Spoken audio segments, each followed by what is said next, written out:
Good evening. We want to welcome you here tonight to the Ogden City Council Town Meeting for April 5th, 2012. Let the roll call reflect that all council members are present with the exception of Councilmember Blair and Councilmember Gochner, who should be joining us shortly. I would like to just read an introductory statement on civility. The council appreciates your comments and participation as the city's water and sewer utility rates will be discussed. We request that an atmosphere of mutual respect and civility be maintained during this town meeting. The council's policy is elected officials, city staff, presenters, and citizens shall be dignified, respectful, and courteous during city council meetings.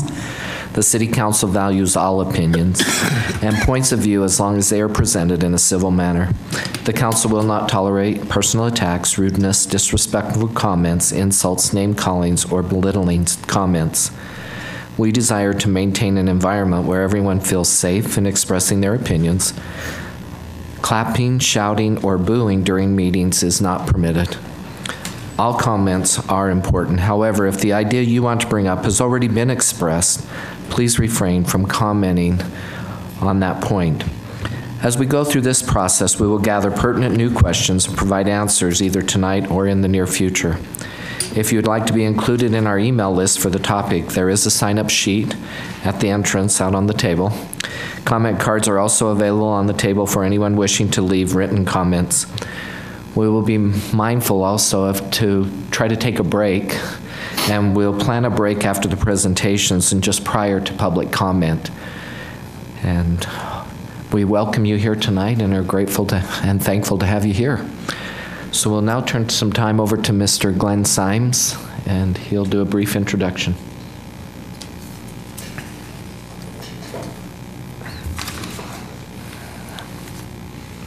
Okay, thank you. Well, what I'd like to do is just quickly go over what we see as the purpose of the meeting tonight and go over what we're planning to present. We've broken the meeting into a couple of different parts. For the first part, we will have a presentation from our consultants.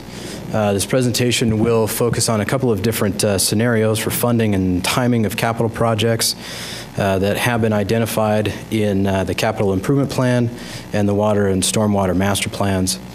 A list of these capital projects along with a number of policy considerations were presented to you at both the March 21st and the March 27th work sessions. And at those work sessions, you as a council indicated that you'd like to see a couple of different scenarios for where the timing and the funding options for those projects would be changed, and to look and see how those would affect a rates proposal. So that's the purpose of that first presentation, is to look at those different scenarios. For part two, after the presentation of those scenarios, administrative staff will be reviewing a frequently asked questions document as well as some other additional information. The questions that were identified and included with that frequently asked questions document were compiled by the internal steering committee, and those questions were developed and taken from feedback received at the March 6th fact-finding work session, the online survey that was opened, comment cards that have been submitted, emails from residents received by council members in the council office, comments and emails received by administrative staff, comments from the Citizen Advisory Committee, and other correspondence that has been received by the city. And a hard copy of that document is available just out the doors there for the public to take and review, as well as a utility rate study fact sheet that had been developed. After that, and as you mentioned, perhaps after a break for the part three, the council will be accepting public input. This is the opportunity for those residents and those in attendance to address the council on issues related to the utility rate study. For the last part of the meeting, as with the March 21st and the March 27th meetings, we are hoping that the council can give some direction to the steering committee on those different scenarios that are presented this evening. And we are recommending that if any direction is given, you give that direction after the presentations and after the public comment is received, so you can incorporate as much of that as possible. And we would like to get this direction so we can continue to work on developing a utility rates ordinance. We still need to develop that actual ordinance so the council would be able to consider that ordinance at an upcoming public hearing. So with that, I think we'll turn the time over to Cody Dieter for his presentation of the scenarios.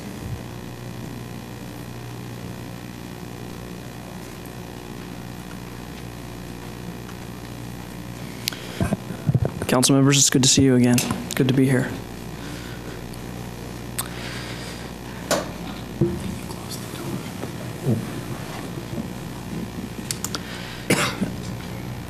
The first thing I wanted to present is this thought about that perspective is everything. And everyone has a different perspective, and none of those are right or wrong.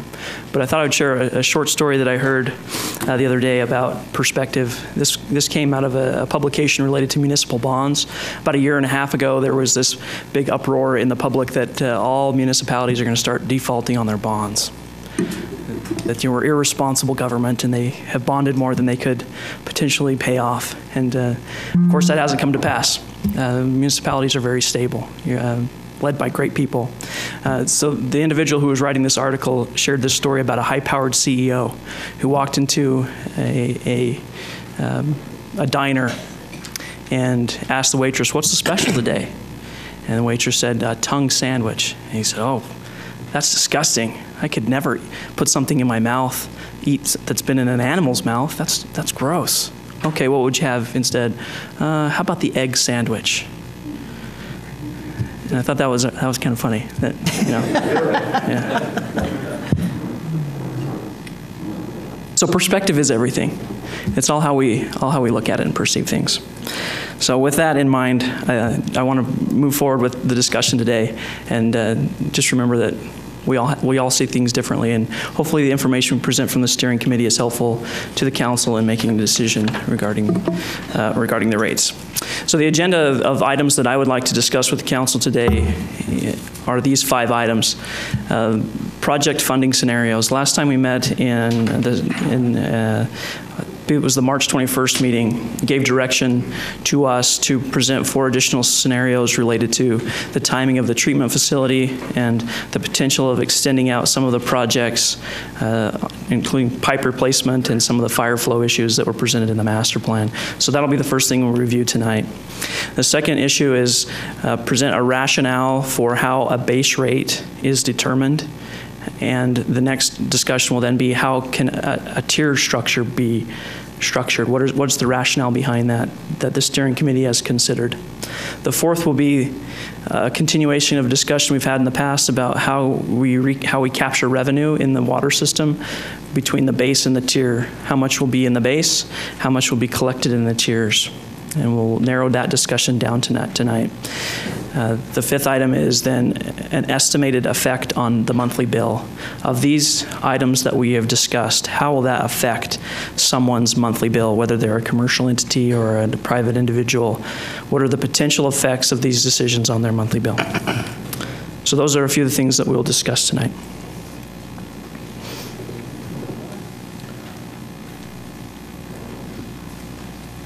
Okay. So as I mentioned, there were four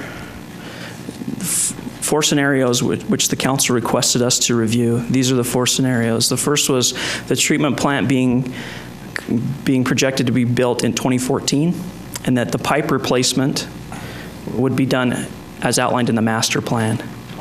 The second scenario was the treatment plant would be built in 2018, and again, the pipe replacement would be done as per the master plan.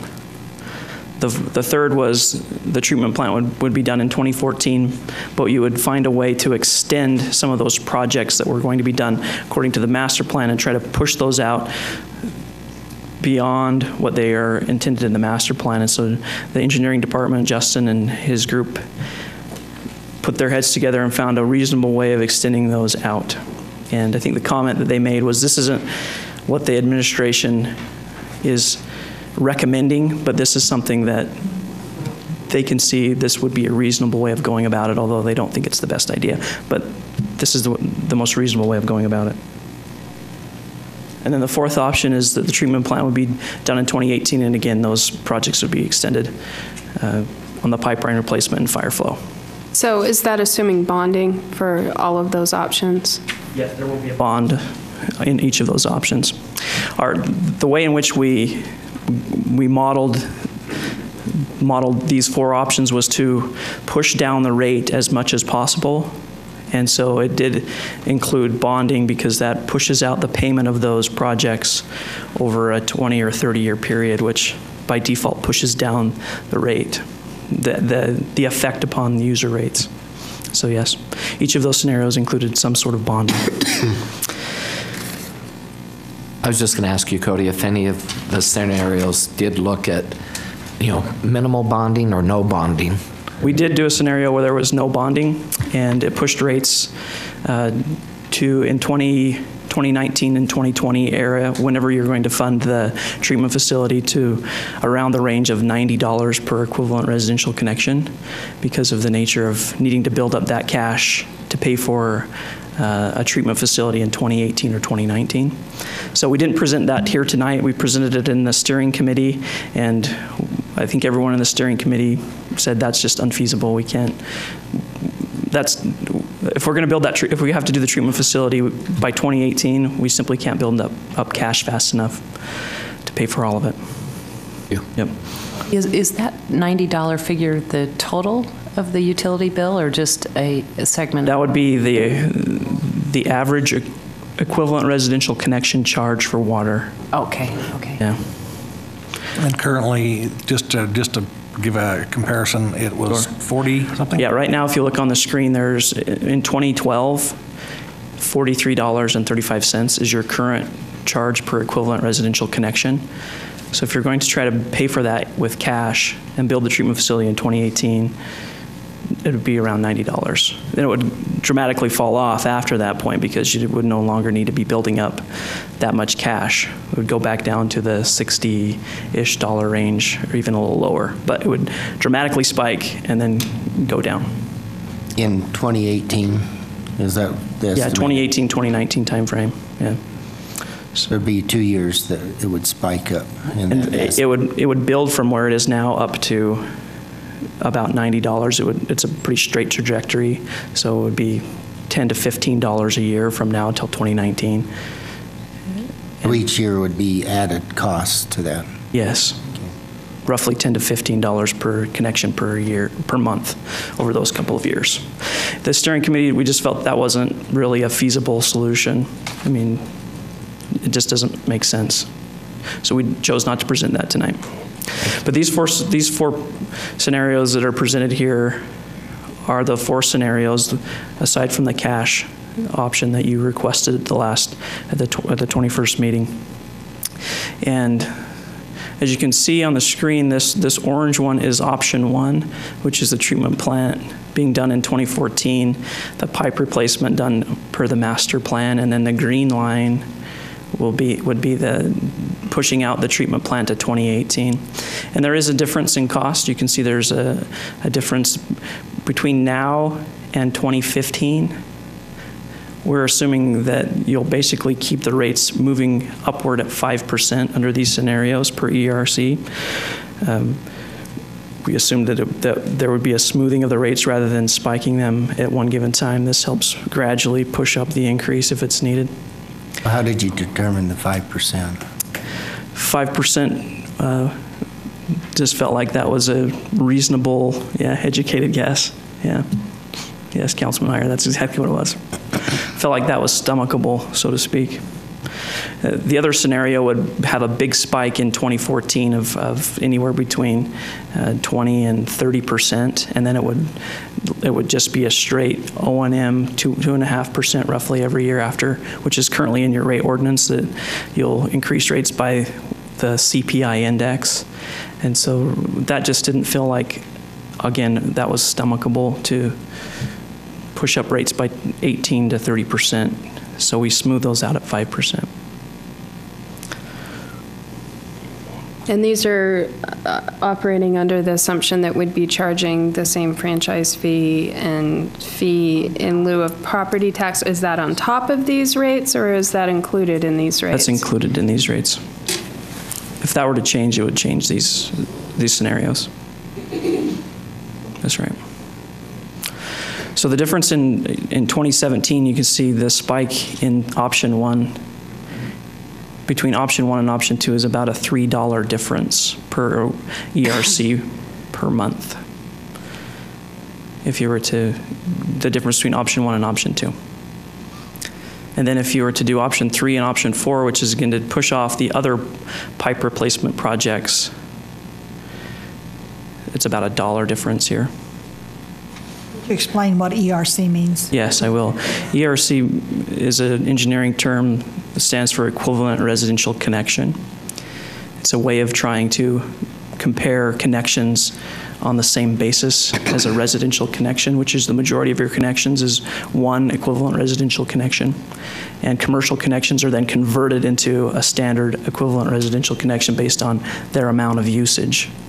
So if a commercial entity uses 3 times the standard equivalent of a residential, then there would be considered 3 equivalent residential connections.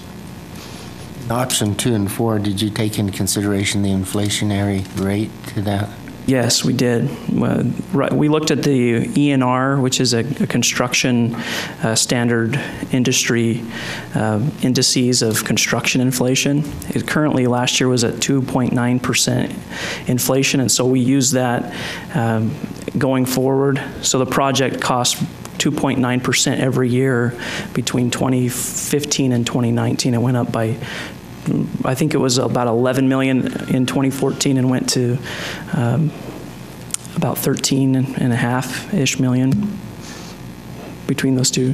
The other thing that was taken into consideration is Sunrise Engineering, who did the water master plan, indicated that with the treatment plant as it's being considered, there would be a reduction in operating expenses. And so we plugged that in the years in which that treatment plant came on. The next year, after the treatment facility was built, that you'd have a reduction in O&M costs. So that's also built into these scenarios. Cody, one quick question. Sure. So if we were to choose an option 3 or an option 4, what's the backup plan if the treatment plant actually had to be replaced sooner than 2014 or 2016 or 2018? If for example, if the treatment facility were to go out tomorrow, I assume that the city would choose to replace it, but I don't know that I can. That's all. That's my only thing. I don't really know the answer, other than that I assume we would want to replace that facility because it provides a significant amount of water to your constituents.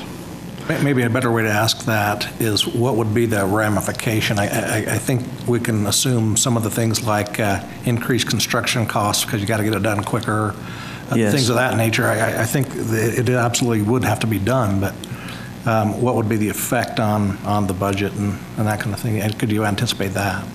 Well, the discussions we've had in the steering committee is that likely if it were under an emergency scenario, there'd be a high likelihood that it would cost more because you're going to be trying to mobilize quickly, you're going to be trying to design quickly, so there probably would be some increased costs.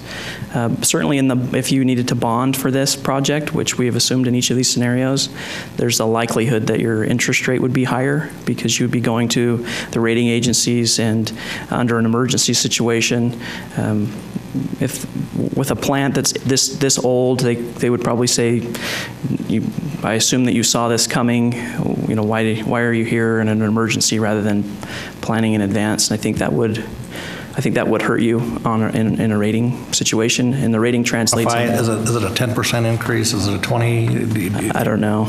Educated guess. You do those apparently. I do educated guesses. It's true. I'm not sure how much. I would assume that it would probably push you down to 1 or 2 ratings lower or steps lower, which could give you an additional 5 to 10 basis points. Laura, I don't know. Quarter, so 25 basis points, which over 30 years is on a $10 to $20 million bond, significant amount of money. I think without a doubt, an educated guess would it's going to be cheaper for you to bond with the treatment facility, planning for the treatment facility now than if it were to fail and then you go and bond for it. I think that I can certainly make that. One thing you did mention that caused me to wonder, if it hasn't been designed, how did you come up with a cost? Those costs were from the water master plan, from an engineering firm. Yeah, that's engineering's best guess, educated guess. I just want to make sure that that's a real number. If it's, if it hasn't been designed, I'm not sure we know. Those are taking costs of other similar facilities and applying, construction standards to them.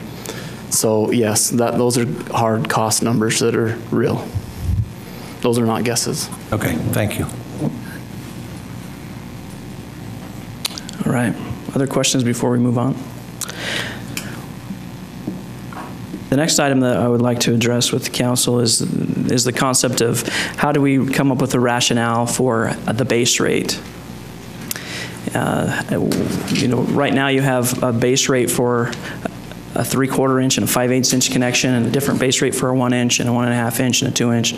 What's a reasonable rationale or a way to go about determining what that number should be in a base rate?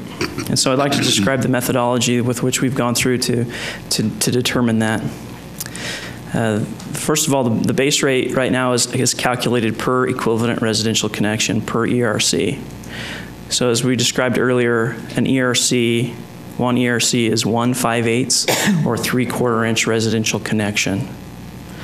For commercial entities, an ERC is calculated by dividing, this was done in the wastewater or the water master plan, 49,420 gallons per month in the peak month.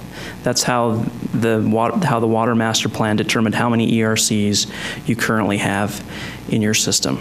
So they convert a connection that's a commercial connection into an ERC. So one ERC is a 5/8 or 3/4 inch connection, or for a commercial, it's however much usage they had in a peak month. And then the base rate is divided by the number of ERCs multiplied by the average ERC per connection size. That's kind of a confusing description, so I thought I would show you graphically or in a table what that really means. So right now you have these connection sizes in your system. And as I said before, one equivalent residential connection is a 5/8 and 3/4 inch connection. The 1 inch connection's usage, water usage, is more than one ERC. They use more water than one standard connection, so they're in essence 1.6 equivalent residential connections. Even though that 1 inch meter is hooked to a residence, they're really using more water than a standard home usually would use if they had a 3/8 or a 3/4 inch connection. And then we simply did the same calculations going through each of the connection sizes. So on average, all the 2 inch connections in your system are the equivalent of 3.7 equivalent residential connections. And you can see that going forward, going up the scale. So an 8 inch connection on average is the same as 53 residences. That's how much water they use. Have a percent when you go to the 5/8 and 3/4 of the percent of residents who are in that category and those are in the 1 inch category? I do have that number. I don't have it on the tip of my tongue. I would say the majority of your connections on the residential side are in the 3/8 and 3/4 inch connection. Probably around 70%-ish. But I can get back to you on the exact percentage. Then I would just like to show you a sample. This says proposed, and I apologize, it was supposed to say sample base rate. This isn't the base rate in which we're proposing should be the base rate or should be considered. This is your current base rate, $15 per 5/8 and 3/4 inch connection. And we thought it'd be helpful to look at what your actual current base rates are now, and look what would happen if you put them into this methodology, which would, in essence, you're timesing the current base rate for one ERC by how many ERCs each of these connections really is according to the master plan. So you can see if you were to go with this methodology that some of these larger connections would actually be paying more per their base rate than they are currently, because they're actually using more water than either when these were developed or perhaps another methodology was used in the past to come up with the base rate. But this is the methodology which we would propose going forward. The council and the city should use is based on how many ERCs each connection size equates to, and then just have that multiplied by whatever you determine is the base rate for one equivalent residential connection, or the 3/8 and 3/4 inch connection. I would like to talk about the tier structure, the rationale for the tier structure. The first caveat to discuss is that roughly 50% of your water usage is by residential users, and roughly 50% is used by commercial users. It fluctuates between 48 and 52, but that on average it's pretty close to that. So what's a good rationale for determining, should it be 0 to 5,000 or 0 to 7, or how should you make those tiers? And this is the rationale which the steering committee has discussed, and I think it makes some good sense. So on average, your average indoor usage for the 5/8 and 3/4 inch connections on average uses 6,000 gallons in the city today. So that's based on numbers from within our system, not just some state number? That's right. So looking at all of your 5/8 and 3/4 inch connections during the winter usage, the indoor usage is about 6,000 is the average. So that seems to me to make a good rationale for that could be tier 1, because that's how much water you're using on average. But of course there's people above the average and people below, so it seems rational that you should have a tier structure between 6,000 and 12. And 12 is the state average for indoor usage that your system needs to be developed around or to meet. So that seemed like a rational place for a second tier. And then for outdoor usage, tier 3 would be between 12,000 and 42. 42 is what the state assumes you should be using for outdoor usage for a 3rd-acre lot. And because you have lots that are larger than that, that's an average lot size in the state. Putting a tier at 84,000 would capture those who have larger lots. And then anything above an 84,000 gallons would be considered excess water usage, and those who would use that would need to pay a higher amount than perhaps these other tiers. So that's a rationale for the summer usage, and this part would be the indoor usage only.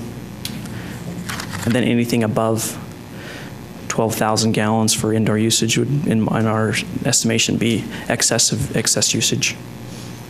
So that's the rationale which we are presenting as a rationale for you to consider for the tier structure.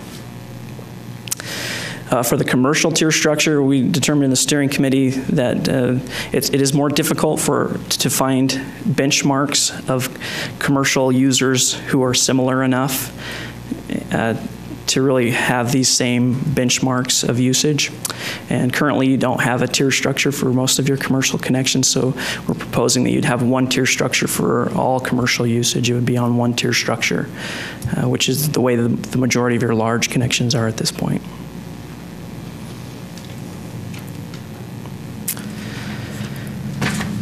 Cody, can I ask one question before we go on? Sure. Is that a simplified tier structure for the commercial users compared to what we have currently, or is it? Yeah, I think there are 2 user classes the smaller connection sizes that do have a tiered structure. So this would be more simplified for them. Oh, I like simplified. I'm just asking you this: what if you did the same thing for residential? You could do that. You could have one. And when I mean one tier, that means there's just $1 charge per 1,000 gallons, whether you use 1 gallon or however much you would use. You could certainly do that. It would make it more challenging to encourage conservation, which is because it doesn't cost you more money at higher tiers. It costs you the same. So if that's something that's important to the council, is to encourage conservation, then having a tiered structure where as soon as you're hitting a higher tier, you're paying more per 1,000 gallons, that helps encourage by the pocketbook people to use less water. So if we're trying to encourage conservation, isn't 6,000 gallons kind of high? I mean, I know lots of households that couldn't use that if they tried. wouldn't it make more sense to maybe set it around 3 and then create another tier so that the people who really, truly, senior citizens, small, extremely small households, those who aren't using a lot of resources aren't lumped into that average? That certainly is a possibility. I mean, Because that would, there would be some incentive to conserve. right now, the 0 to 6, right now your current structure has a 0 to 5,000 gallons as your lowest tier, and that's the cheapest water. And that's what we're proposing going forward, is that would still be the cheapest water per 1,000 gallons. And I suppose you could split that in half, and have the 0 to 3,000 be even cheaper if you wanted to do that. Certainly could do that. On that rate, though, I mean, we are paying per gallon still, right? Yes. So if you use less water, you're going to pay less money. Yes, so, that's absolutely okay. right. Like $1 difference, that's really not helping a whole lot. Can you address, what happens if we had 2 tiers in the commercial, one for the smaller businesses that would not use as much water as the more commercial and industrial users? Would that be possible, and is there an effect on that, or? It certainly would be possible. I haven't thought through all of the ramifications of doing that. But you could treat them like other residential connections. Does that complicate our structure if we go to? It certainly is more complicated than just one tier structure for all commercial users. Yeah. So it's a balance of why would you want to do that versus simplicity. I mean, all the decisions you're making are obviously pulling in different directions. This would be one where is simplicity more important, or would we like to somehow charge them in a tiered structure for some other reason to maybe encourage them to conserve? Okay. Maybe pulling in opposite directions. Okay. Now I'd like to discuss this concept of revenue capture. How much do you want to capture in the base, and how much do you want to capture in the tier? All of the costs need to be captured somehow to pay all of your costs. And so it's a matter of how do you rationally go about making that decision.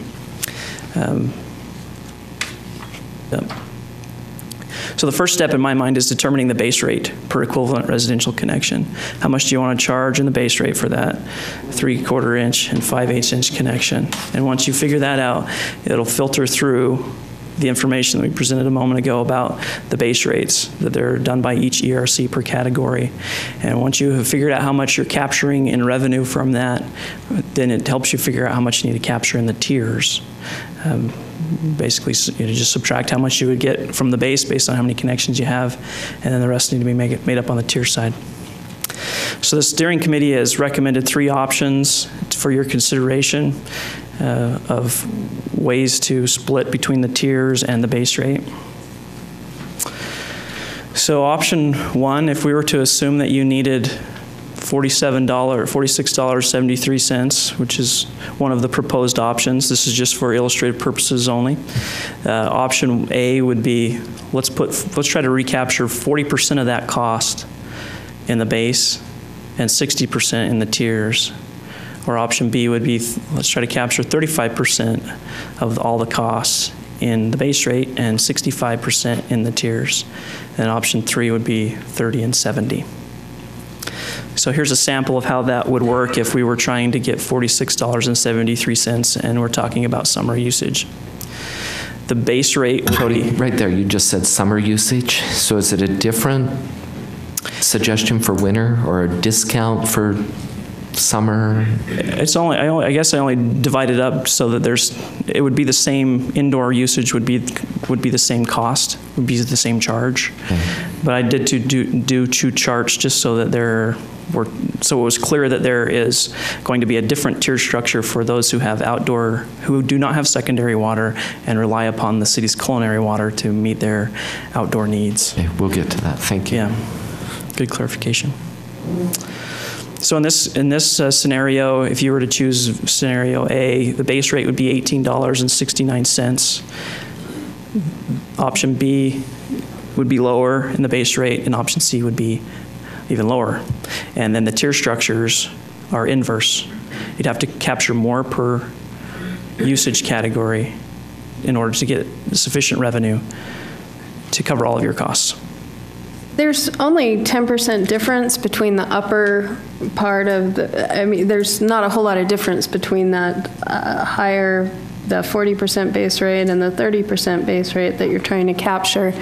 Did you look at even smaller percentage going towards the base rate and the other in tiers so that there really is a difference?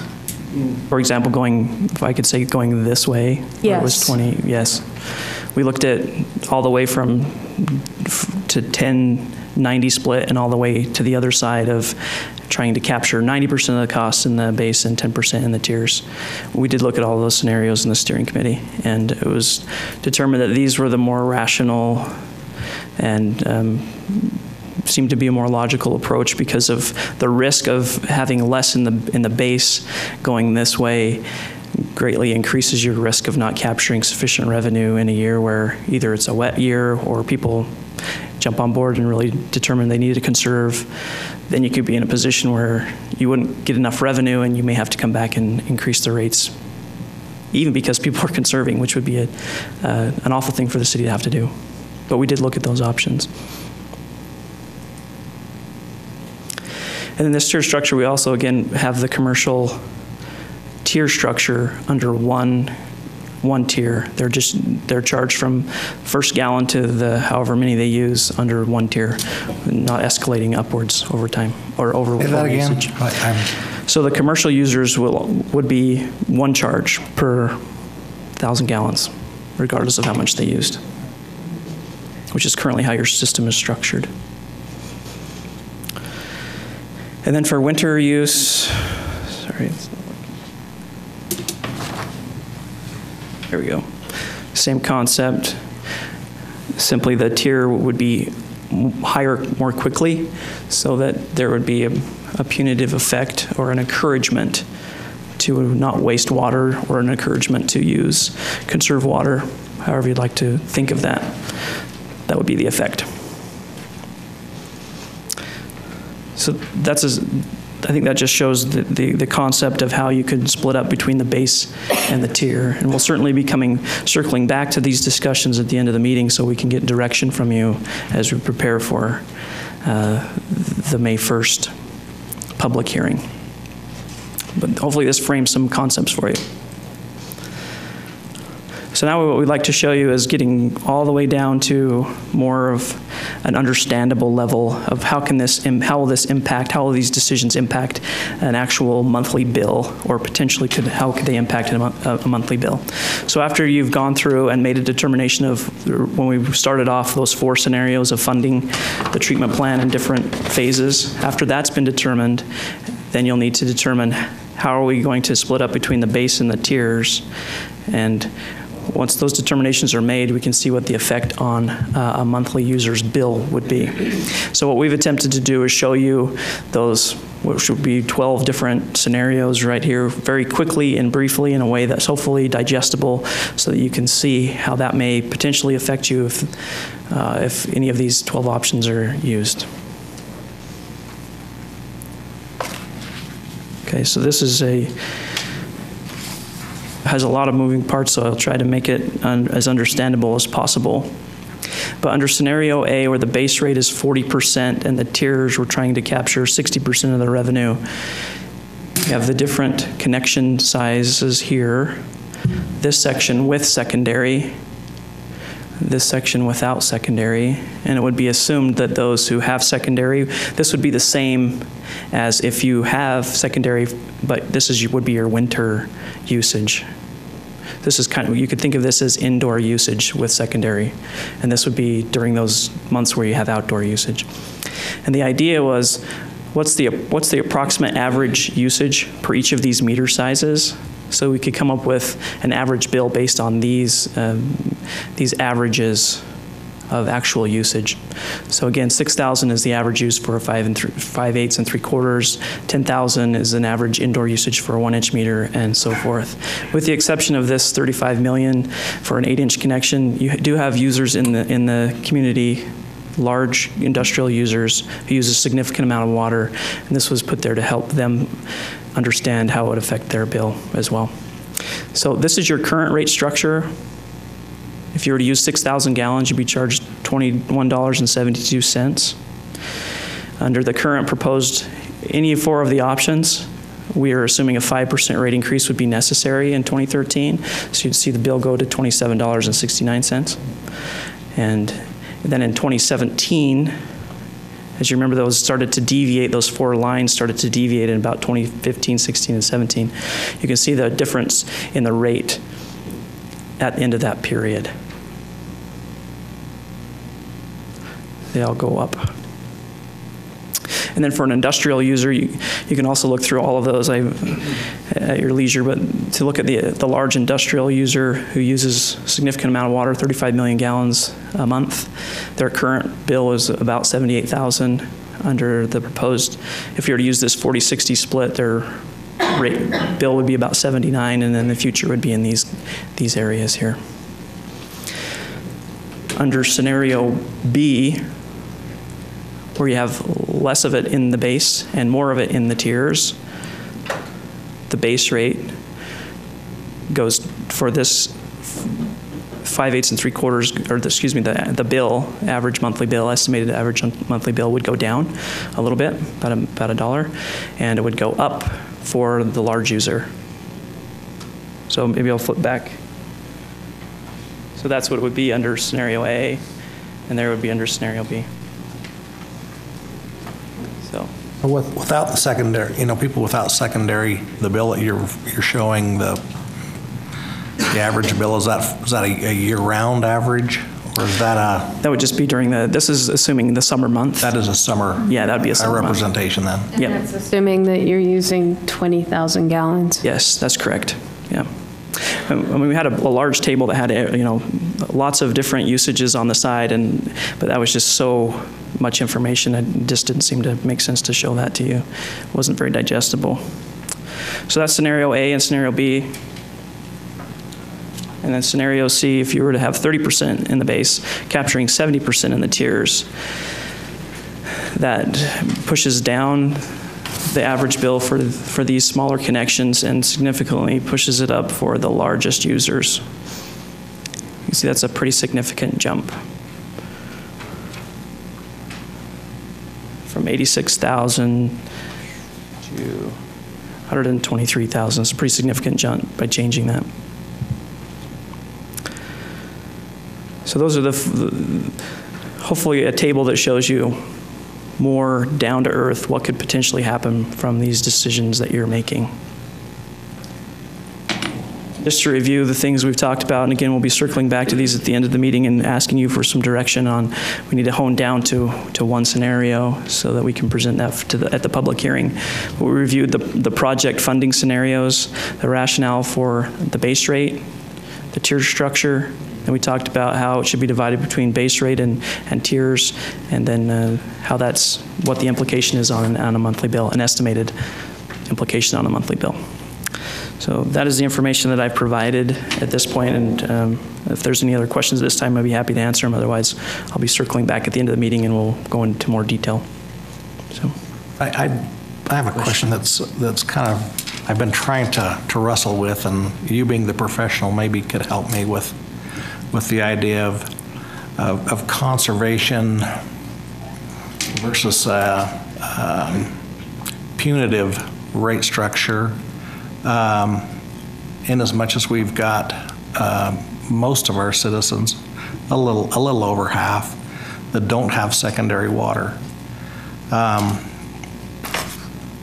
Now, how do you justify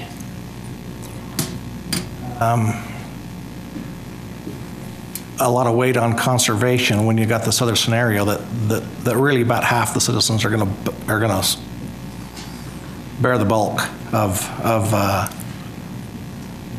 an undue portion. I mean, it's obvious. I think everyone would like secondary. I mean, that would be preferable. But since we don't, how do we flatten up that scenario a little bit, and still be conservation minded and you know, that kind of thing. How do you balance that? Great question.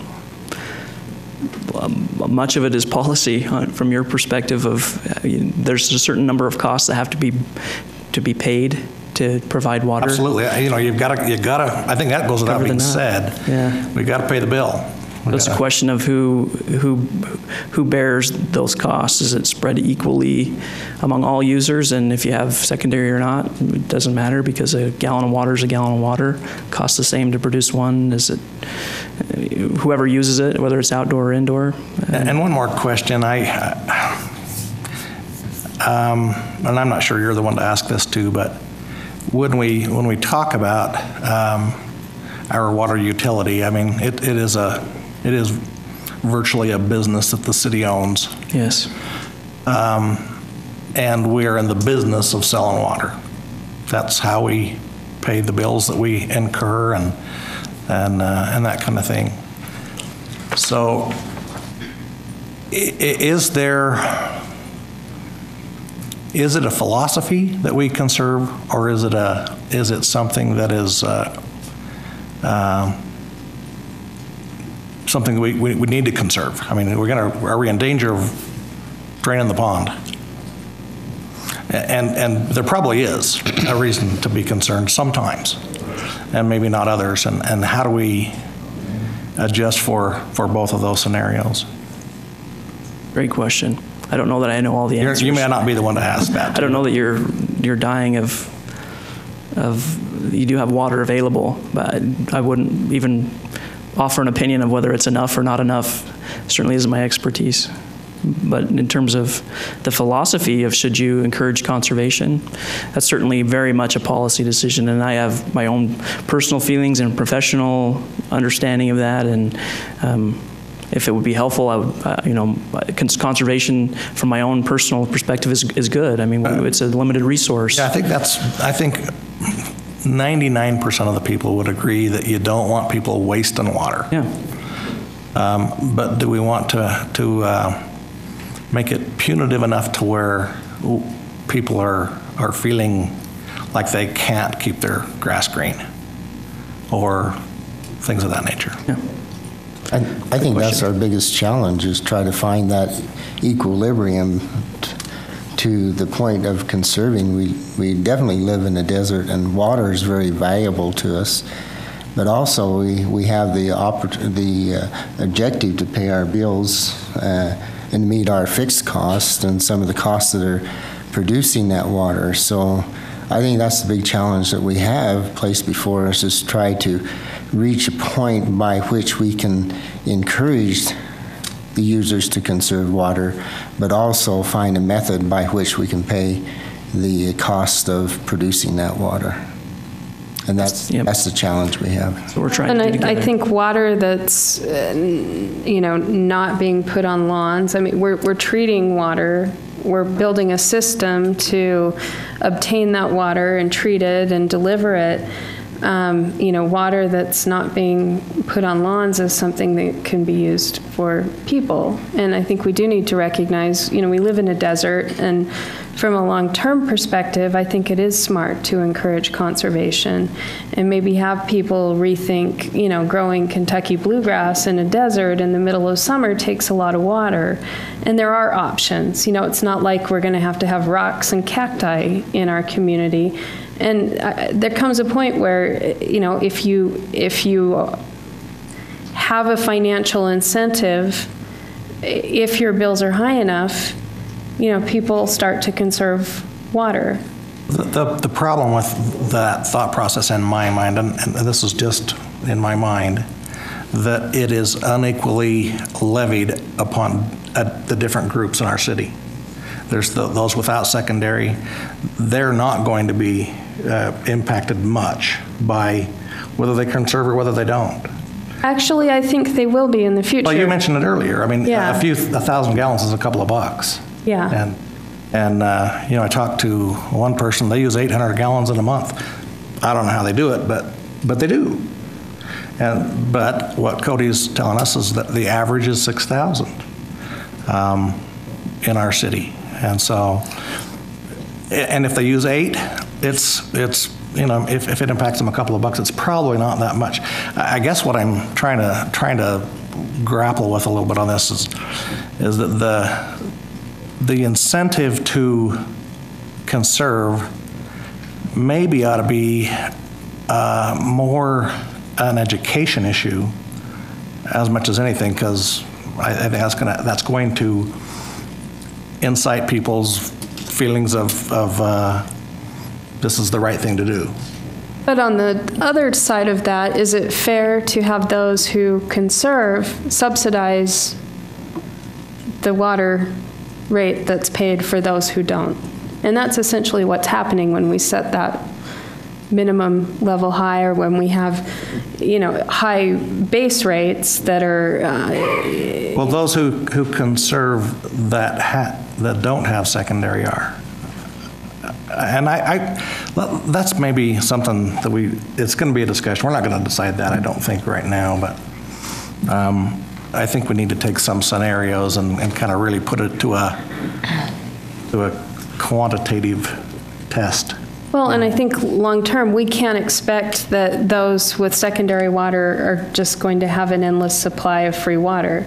There are already households not too far from Ogden City that have meters installed, and it's something that's probably coming, and we don't have endless water. So, we can't just kind of see it as, well, there's a group of people who have free endless supply of water, because really, they don't. As I look at the project, is that we've got to find a system by which it will be fair.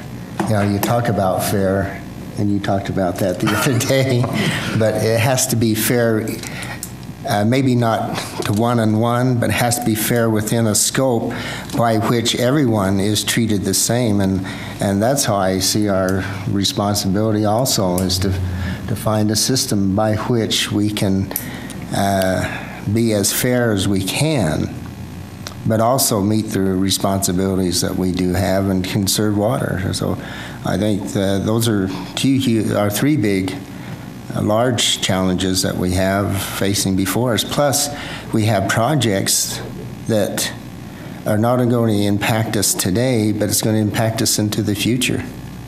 And we're doing this now because in the past, they didn't address the problems. Now we're right against it, and we have to address the problem. And that's what we're challenged with. I'm really interested to see what our citizens have to say. I'm really eager to hear I think what they'll they come say. up with some good ideas myself. Councilmember Heyer, one, just maybe by way of reminder, by design, we did not include in the summary shown here the cost that others pay for secondary. Their yearly fee? Yes, so you need to kind of, keep that sort of in the back of your mind. That putting secondary everywhere is, an expensive option that you probably would toss out quite rapidly. And that summer use does put, by those that don't have secondary, again, since we sort of determined we can't solve the problem of giving everyone secondary. For those that don't have secondary, there is a higher demand they place on that system in the summer because, peak water usage really spikes, so you have to have more storage, and so there are some real costs associated with that. So just a few, reminders of things we've mentioned in the past. Yeah, I do. I've remembered all of that, and I'm still trying to figure out how it all fits into the grand scheme. Okay, thank you. I just wasn't sure your constituency was aware of that as well, so I thought it might be worth mentioning. So. Yeah, I think probably they're more aware than we know. That's probably true. Thank you. That's all I have. Thank you.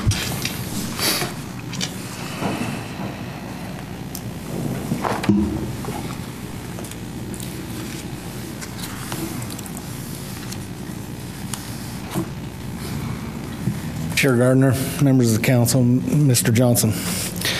Glenn's already kind of introduced what I'm going to cover tonight is some frequently asked questions that we thought would be important to discuss in this meeting. And with your approval, I'd like to go through and read the questions and the answers so that we can all understand some of the information that most are concerned about.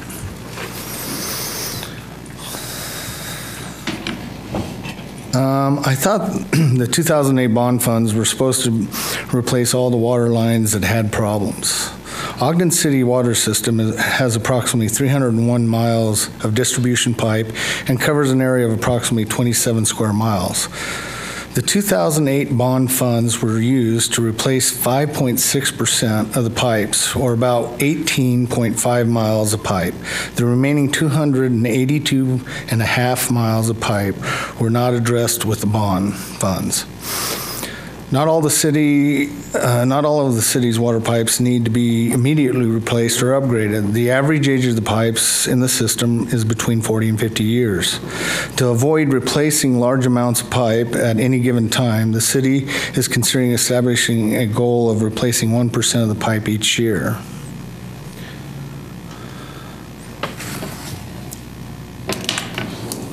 Question 2, if pipes can survive for up to 100 years, why should we start replacing them now? Although the average pipe age is between 40 and 50 years, over 50% of the water distribution is more than 50 years old. Varying conditions such as age, soil conditions, and the type of pipe that was installed affects the lifespan of the pipe. Pipes need to be replaced before they rupture or fail to help minimize the cost of repair damage to public property such as streets, curb and gutters, and so forth. Funds spent repairing emergency damage to public property and pipe failure can reduce the amount of available funds that can be spent replacing old pipes. A substantial amount of pipe within Ogden City water system does not meet modern standards for fire flow, thus limiting the effectiveness of the fire department. Replacing undersized pipes can improve the ability of the fire department to respond in emergency situations and reduce the amount of fire damage to structures. For each year, the city waits to begin a consistent pipe replacement program. The amount of pipe that will need to potentially replace a single time is increased. This means larger areas of the city will be affected at one time, and there will be a greater inconvenience to residents. Pushing replacement projects into the future may increase the cost of those projects. The cost to complete all the work needed to our system is expected to be less now than would be in the future. 3, why is another bond being considered so soon? In 2008, bond funded both water and sewer projects and was issued for approximately $50 million. At the time the bond was issued, the water utilities was aware of some additional replacement projects that could not be completed with the available funds. The largest items that could not be addressed with the 2008 bond were the city's water filtration plant, which was built in the 1950s, and a 100-year-old 24-inch water line running through the canyon, Ogden Canyon. Together, the cost of these projects is anticipated to exceed $20 million. Both of these systems are well beyond their design life, and the loss of either of them would disrupt water service to a significant portion of the city. The official statement issued with the 2008 sewer and water revenue bond dated May 20th, 2008 notified purchasers of the bond that the city plans to issue an additional $30 to $50 million in bond in approximately 5 years in order to continue improvements to the system, including a new water filtration plant as described in the capital improvement plan. By issuing a bond, the city would be able to pay the cost of the improvements over time with a smaller rate increase. Question 4. If we receive lower prices than anticipated on our construction projects, why didn't we take care of all the other water needs with the excess bond funds? The city found that the cost of most of the projects financed with the bond proceeds came in between 15 and 20% less than anticipated. This savings of about $6.5 million was relocated by the city council to additional water projects that were identified by the city administration. Some of these projects funded by the savings include greatly expanding the replacement meters in the system, replacing 5 additional pressure-reducing valves in various areas of the city, and replacing over 14,000 linear feet of additional pipe, providing for preliminary engineering and design for a 24-inch canyon water line, and installing a new disinfection system for treating water coming from the Ogden Valley. Even with the savings from the 2008 bond, some projects were just simply too large to construct with savings or could not be completed within the required timeline established in the bond parameters.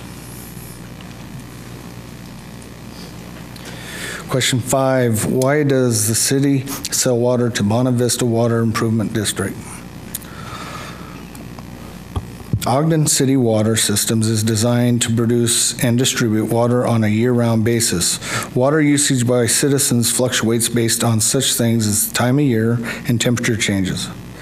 The system has also been designed to anticipate a limited amount of growth.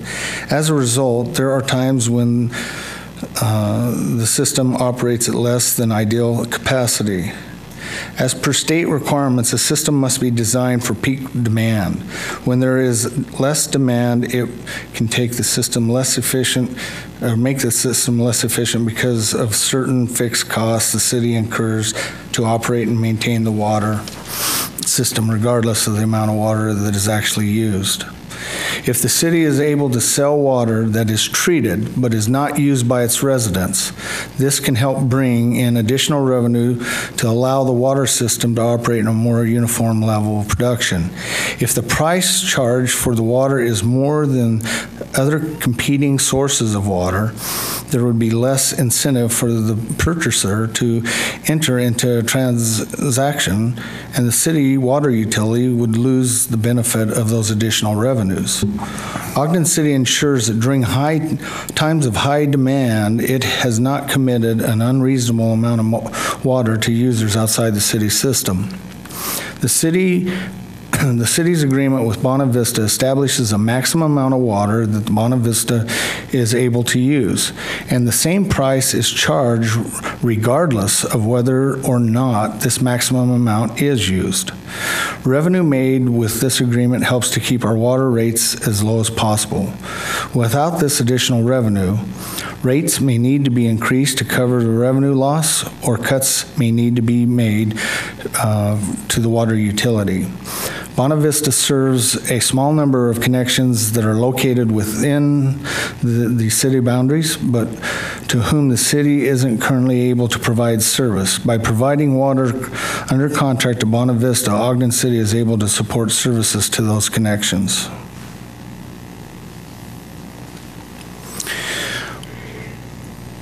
Why doesn't the city use BDO lease revenue funds to pay for infrastructure improvements to the utility system? Using BDO revenues as a funding source for water projects is a deviation from the concept of an enterprise fund, which is expected to cover its own expenses without outside city subsidies. Each area of the city that provides basic services has a similar need that could be met with BDO revenues, including streets, police, fire, and the parks and recreation departments. The city council must make a number of financial decisions about what services and programs the city will offer. In making these decisions, the council must balance all of the sources of income available to the city with all the demands for the service of other community investments. Any revenue from BDO used for utility projects means that there are fewer revenue dollars available for other capital improvement projects. BDO lease revenue funds are appropriated according to the city ordinance. First, the bonded debt service payment is made.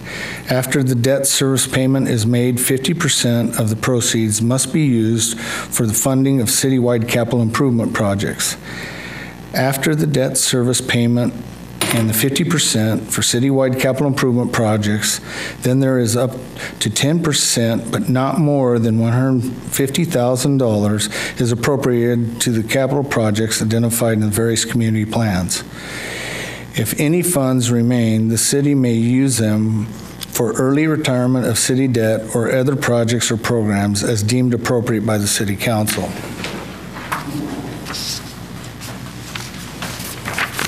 Why are Ogden City utility rates higher than other cities? There are a number of reasons why utility rates vary from one city to another. Some cities hold utility rates down because they have relatively new infrastructure and they may not currently save enough to meet future replacement costs, or they may cover more of their utility costs with the general fund. The reality of the situation is that in the past, Ogden City deferred capital improvements to keep water rates from increasing. While this approach provides lower short-term rates, it may now require higher rates as the system needs to be upgraded or replaced. Ogden City has a large population and is fortunate to obtain high-quality water primarily from its wells in the Ogden Valley and water that is filtered from Pine View Reservoir. The cost of treating and transporting this water down the Ogden Canyon means that the city may have higher operation and maintenance costs than other cities. Some cities, due to the location or situations, have the ability to acquire water with lower capital investment. If a city receives a large portion of its water from springs that are near the city, for example, it will have lower pumping and transportation expenses to get that water into the system. Other cities may have higher residential and business densities and may be able to generate revenue with a more compact system. Ogden City does not have the density in some areas, such as Salt Lake. But as the urban center, it is able to provide water at lower rates than many smaller systems whose users are spread over a larger area. What are the differences between the city sewer charges and the Central Weber Sewer District charges? Ogden City sewer charges cover the sewer utilities costs and maintenance of the city sewer infrastructure. This includes all sewer mains and lift stations.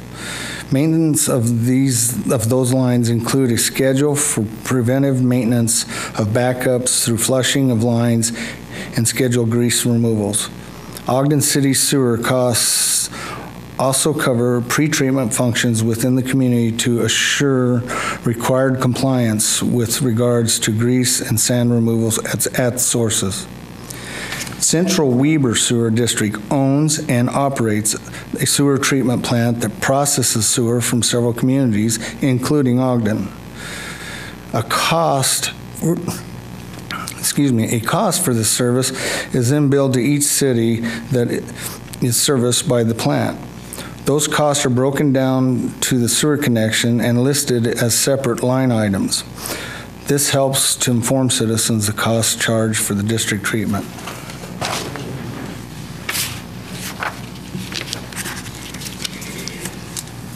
Why don't all Ogden residents have access to secondary water? Much of Ogden's central downtown and east central neighborhoods were developed and settled before separate pressurized irrigation systems or secondary water systems were in place. Although some of the oldest areas of the city near the Ogden River are still served by open canals and ditches, this type of secondary water could not be utilized during the initial development of the residential areas. As pressurized irrigation districts were established and explained, newer developments on both the south and north sides of the city were included in these plans.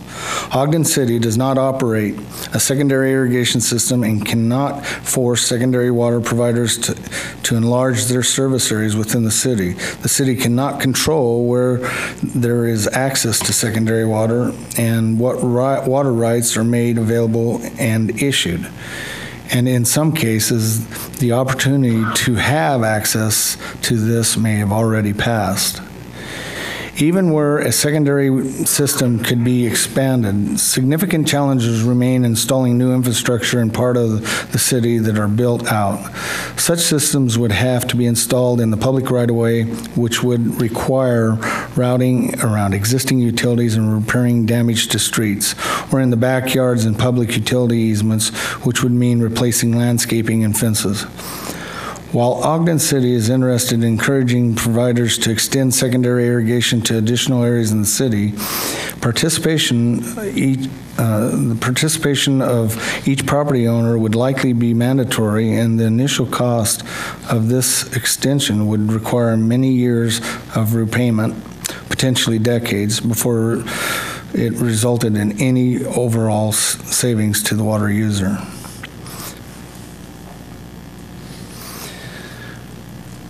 What service does stormwater include, and how is the billing for this calculated?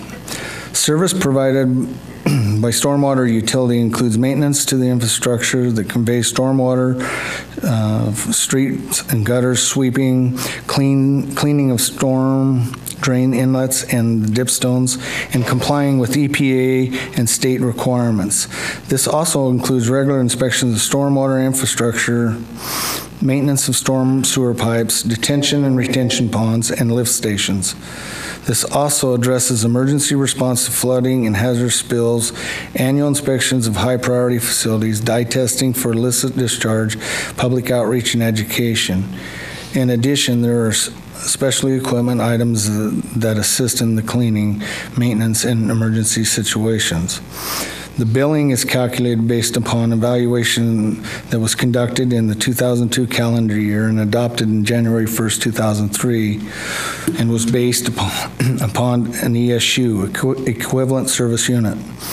This ESU evaluation is based on 2,600 square feet of impervious or hard surface. Resident lots are, in most cases, evaluated as one ESU. The commercial lots are based on actual square footage of impervious surface. The current cost per ESU is $691.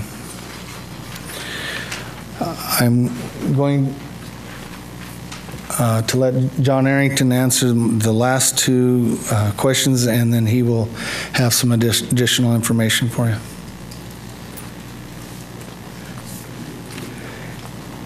Chair Garner, members of the council, it's good to be with you tonight.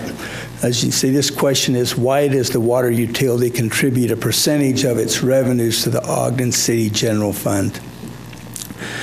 Before reading the comments here, let me indicate that we've done some research since this question came out, and most of the cities in Ogden have a system such as this for their utilities to compensate the general fund. There are a variety of methods. Some use just a flat, we're doing this percent. Some of them break it down like we do. So do those utilities all operate as enterprise funds? Yes. As our utility, you're certain that they do? Yes, I am. Okay. As we asked them specifically, what do your enterprise funds contribute to your general fund operation? So this is not unique to Ogden City. It's done throughout the state. Answering the question, all utilities in Ogden City operate as enterprise funds. This means the water utility is expected to cover all of its operational costs using revenues it collects from users or from outside contracts like the sale to Bonavista Water. In Ogden City, the various utilities receive assistance from city employees for a variety of services, such as human resources and other professional services, as well as general management oversight.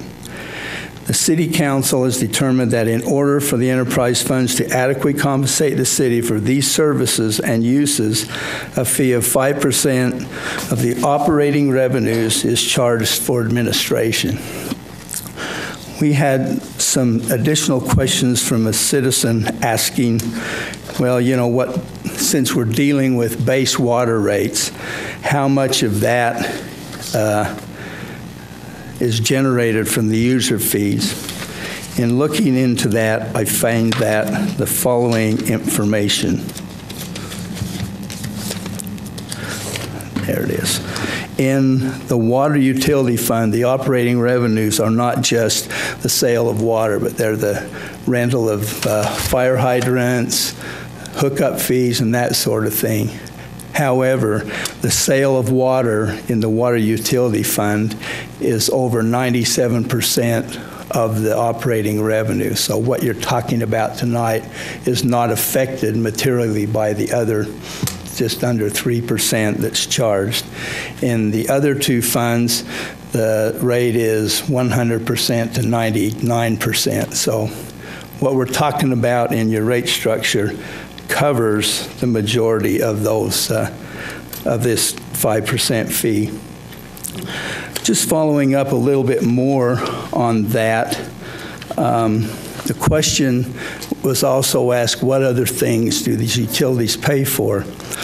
I'd like to give you some information about things that are not, in my mind, considered administration, but usage of other activities.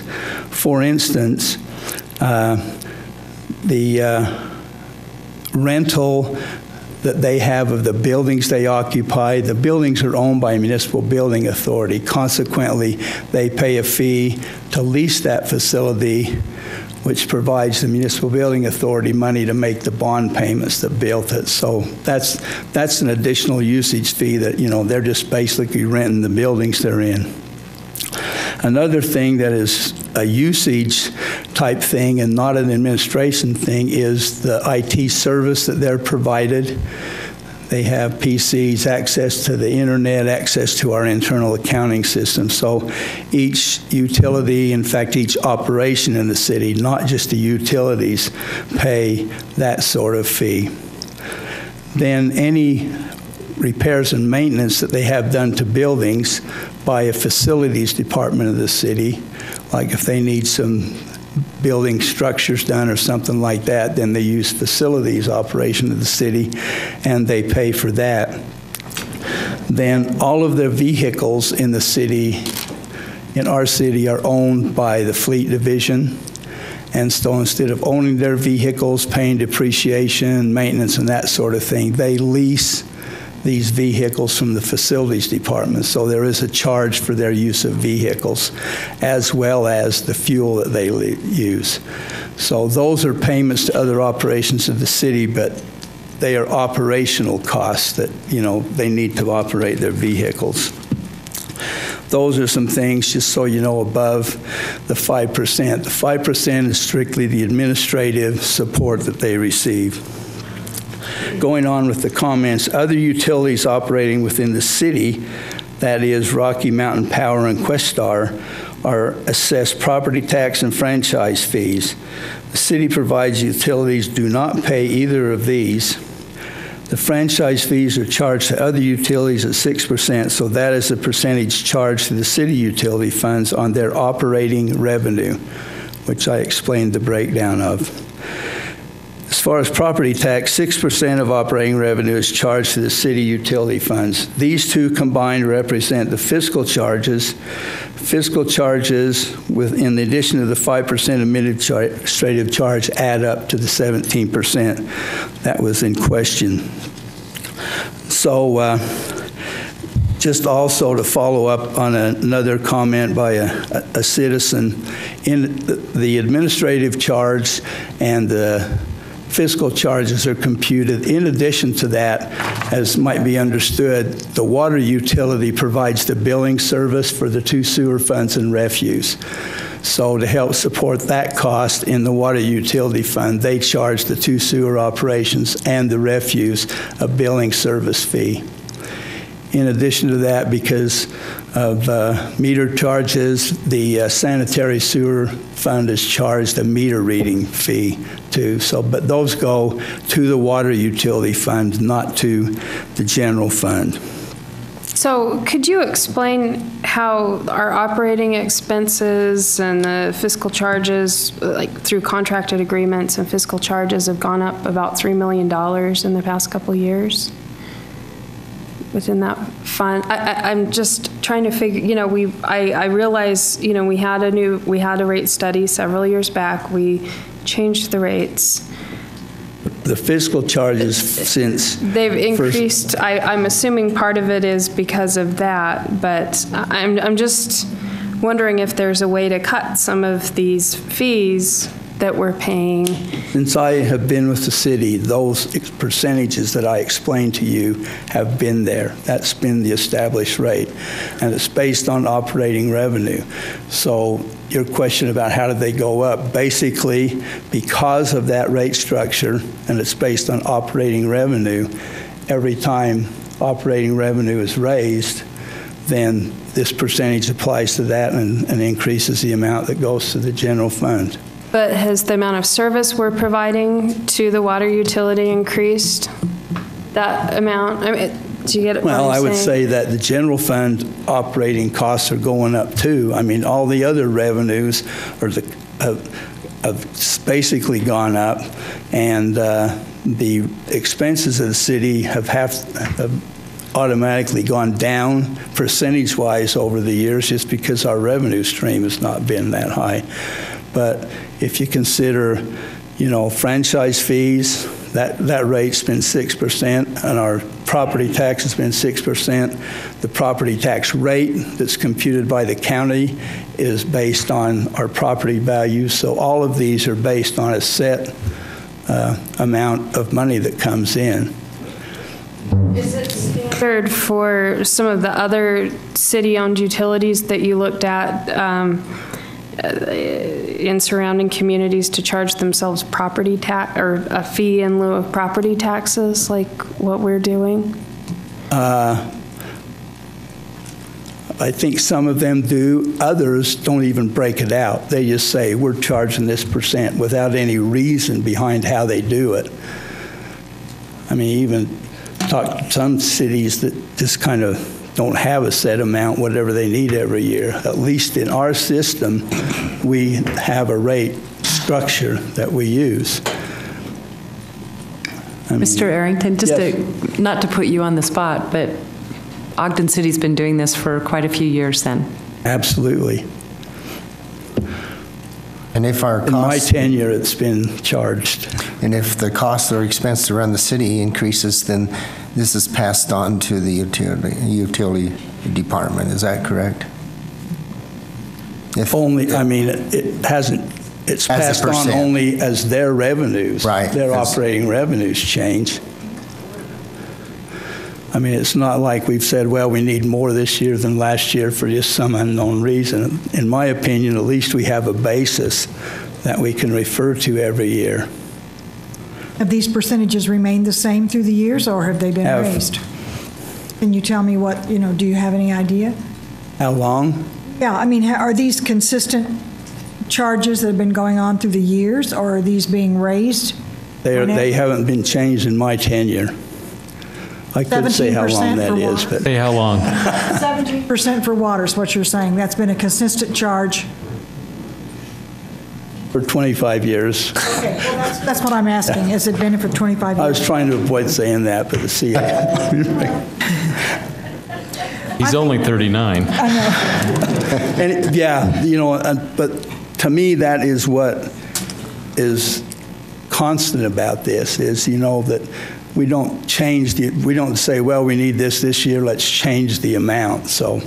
So we're padding the general fund with fees that are being charged to the water utility, but at least we're consistent about it. That's what it is, yeah. I mean, you know, like I said, it's been that way for 25 years. I'm not suggesting it stay that way for 50, but I mean, that is what it is at the present time.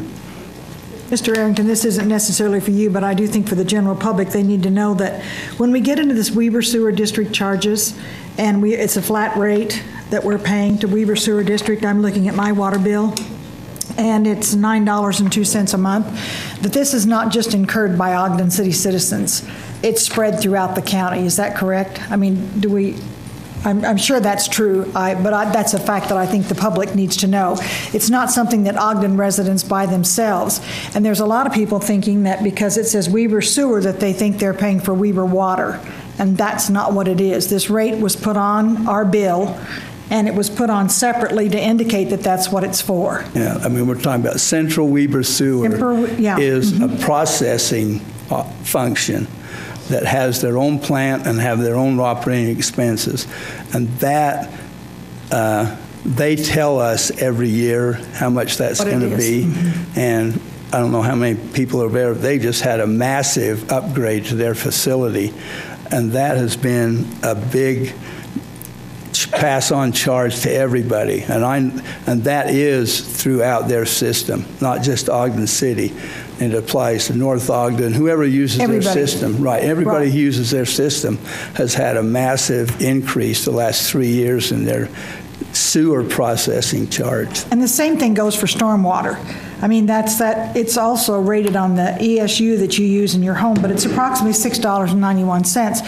When I look at that and take it off of my bill, it's $15.29 that's on the bill that most people gulp because they didn't realize it was there, and they're not understanding what those fees are for. And so when you take that away, you still have to pay it. But I mean, it does make a difference in what the water bill looks like. When I look at mine, and it's $67.43 for a month. Right. I mean, that's not just water. That is all these other charges. That's all these other two that have been added on that we're charging for, but it goes to another entity. So. Right. And I will note, with going back to the Central Weber sewer fee, not every community assesses it to the individual users the way we do. Some of them look at a percentage of what you're using. With us, it seems to be a flat fee. And there are a lot of different ways communities assess that, and it is most communities, actually I think all communities for the most part, that are connected to a sewer line in Weber County are paying that. And so the sewer charge charged on your utility bill from Ogden City is, one would assume, paying for the pipes in the ground and things like that to get the sewage to the main line that gets it to the treatment plant. Right. Yeah, our charge is getting it basically to the plant. Their charge is to process what we pass on to them. Now, question 12.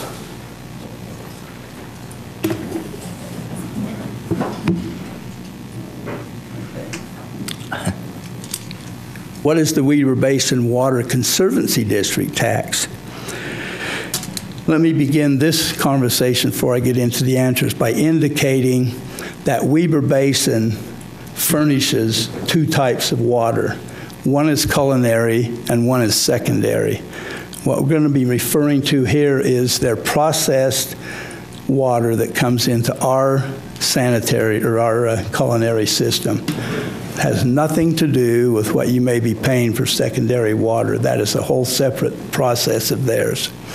So explaining the process that we pay for culinary water, in addition to water sources owned by the city, we rely on a contract with Weber Basin to provide a portion of the city's culinary water, an amount that totals between 20 and 30% of the water in our system servicing residents comes from Weber Basin. Ogden City's contract with Weber Basin requires the city to pay a base fee for the water provided, and in addition to pay for the annual operation and maintenance charges associated with the water provided under the contract. The charge in your property tax bill reflects the fee Ogden City would pay to Weber Basin for water. It does not pay for any of the water utilities costs associated with infrastructure needed to distribute the contracted amount to the individual households from the point where the water enters Ogden City's water system. So basically, what we're paying Weber Basin is the cost to purify the water and to maintain their system before it gets to Ogden City's. So, it's just the cost of getting the water to our pipelines distribution of that becomes our responsibility. John? You say we are paying that, you mean the taxpayers who have that assessment on their bill Right. each year, not the city. Right, not the city currently. Mr. Arrington, where we receive that, I mean, there's a connection from Weber Basin's system to ours. Is there just a ginormous meter there that they meter the water to us? No, this is a flat fee. They figure what it costs to process their water, and maybe that will be covered. Let me just cover this next section to tell how they figure it. Once approved by the State Tax Commission, the Weber County Assessor calculates each property owner's tax rate based on the overall Weber Basin budget and applies that rate towards the property tax assessment. This assessment is designed to cover Weber Basin's actual cost to deliver the contracted amount of water to the city. So Weber Basin water has taxing ability. So they function just like we do on our property tax. We say this is how much money we need to operate general operations of the city from property tax. We send that to the county. They convert that to a certified tax rate, and it shows up on your tax bill. So they have taxing authority, and so they don't meter that. They just go to the tax commission and say, this is what our operating budget is this year that needs to be covered by taxes, assess it on the property.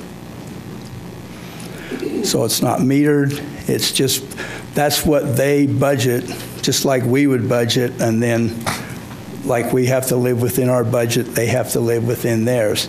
If they have an increase the next year, then they have to go through truth and taxation, just like we would if they're going to raise their property assessment. If Weber Basin's fee was not collected through the tax bill, the city would need to generate the revenue through the monthly water bill. Under that scenario, instead of Weber Basin sending their information to the county assessor and getting it added to the tax bill, they would send that bill to Ogden City. We would then have to put that as an operating expense, buying water, and include it in our rate structure.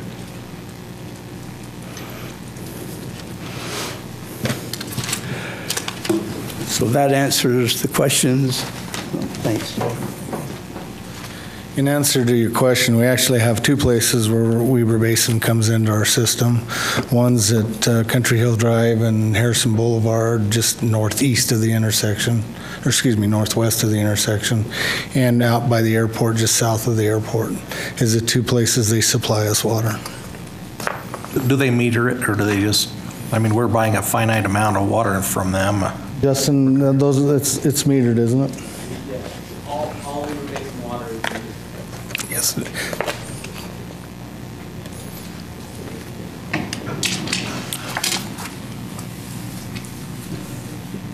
Thank you for the presentation. As I mentioned earlier, we'll now take just a short break. And as Mr. Heyer mentioned also, we do want to hear from you. And this will give you a moment to collect your thoughts and come up. And we'll go over some base rules just when we get back. Thank you. Well, thank you.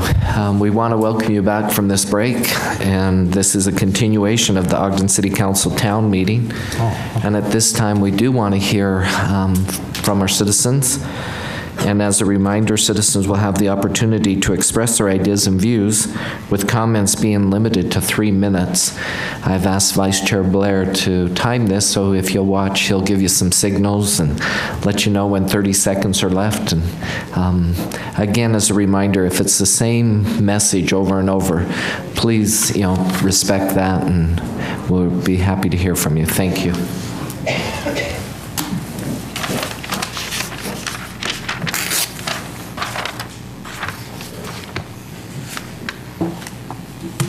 Hello, I'm Bob Gibney, 152 West 2nd. The history, I'm from a split family, so my family started Ogden in 1870, and Roy before that, and Morgan before that. So the water issues have been going on forever. The problem that I tried getting attention on is when he was talking about conservative and how you would waste it. If you've got a large family of 8 to 10 people, including the parents, they're not wasting water bathing those kids.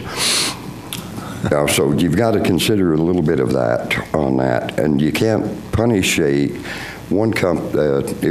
irrigation company that doesn't have the right to water every other day or every day like a pressurized system.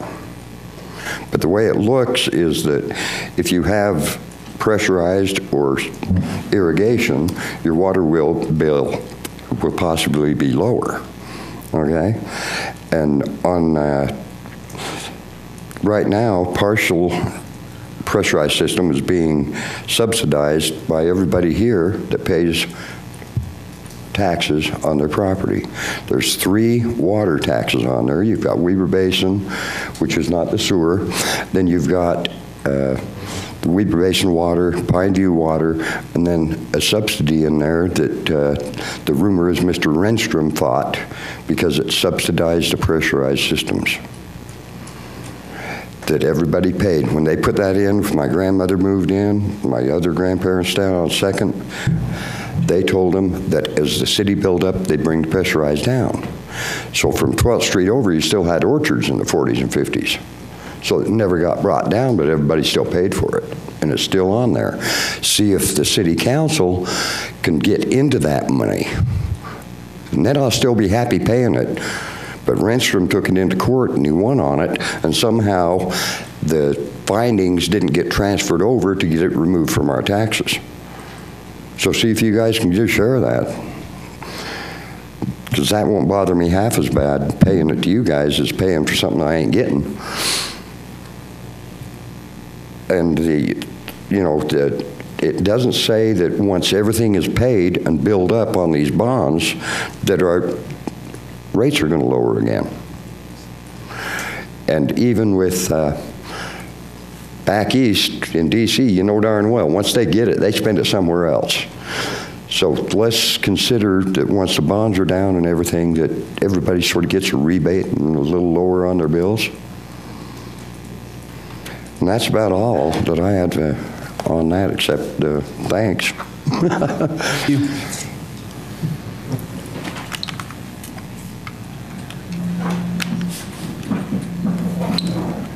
Hello, Dan Schroeder, 1444 Binford Street, and once again I'd like to thank Amy for putting a couple slides up there for me. They're really just to remind me what to say this time. I want to try to take the big picture this time and not get too bogged down into details. I'll start with what I'm going to call a recipe for a fiscally sound water utility fund. This is how I think you ought to go about it. First of all, go ahead and do the DEQ loans for the Canyon Pipeline. That's uncontroversial. Second one is really important, and I didn't hear a word about it until Councilmember Wicks asked her question. We've got to understand and minimize our operating expenses. That $3 million increase that's occurred over the last 4 years is unacceptable over the long term. We've got to understand why it went up and see how much of it we can undo. If we can undo at least $1 million of that $3 million, all right, then I think we're in very good shape to make some changes to what we heard earlier. The second thing is we need to set rates so that the surplus revenue after paying operating expenses and existing debt service is about $4 million per year. That's our long-term cost to do all the infrastructure projects for the next 40 years. All right, and this will probably require a small one-time rate increase, okay, plus annual cost of living increases. Fourth, under those assumptions, I don't see why you would need to issue any bonds. You can save up enough for a filtration plant in just 3 years, and so on, with reasonable delays that are less than what we've heard Mr. Dieter talking about. As far as what to do first and what to do later, I think the city engineer should pretty much have a say on that, and it sounds like he's tried to prioritize already. I'd like to see the list that they came up with. And finally, if absolutely necessary, if there really are emergency needs that can't wait to be funded at that pace, the sewer fund is sitting on $13 million in cash. You could borrow a few million from there and pay it back in a few years rather than bonding and paying interest for 30 years. Okay, so that's one side of the picture. The other side of the picture is how do you divide it up among the various customers? And a minute and 15 seconds left. Maybe I can get through all this. Of course, we want to keep overall rates as low as possible by doing the things I told you on the previous slide. Second is I think we need to keep the rate schedule simple, and I was dismayed when I saw 5 different rate tiers. I don't see why you would need to have more than 2 rate tiers. I think that would be much easier for people to understand and be just as effective in every way. Third, keep the base rate low. I think 30 to 40% is actually reasonable for the base rate. It's actually 50% now, so I would be happy with, say, 35% of the revenue going to the base rate. But from the numbers that we saw today, it looks to me like the assumptions are that a good deal of revenue would be shifted from commercial to residential users based on what we're doing now, because the current residential ERC is using a whole lot less water than a commercial ERC, and I didn't hear the consultants taking that into account, so that's important. The other things on here I think are pretty obvious. I do support a significant discount for the folks who have to irrigate with culinary water up to a point. It's got to be limited. And please identify and then finally an education program to help customers who are using excessive amounts of water try to keep their bills down. I think the city could work with them individually to do that. Thank you very much. Thank you, Mr. Schroeder. Dan, would you mind sending those notes to us in an email? I'll send it right Great.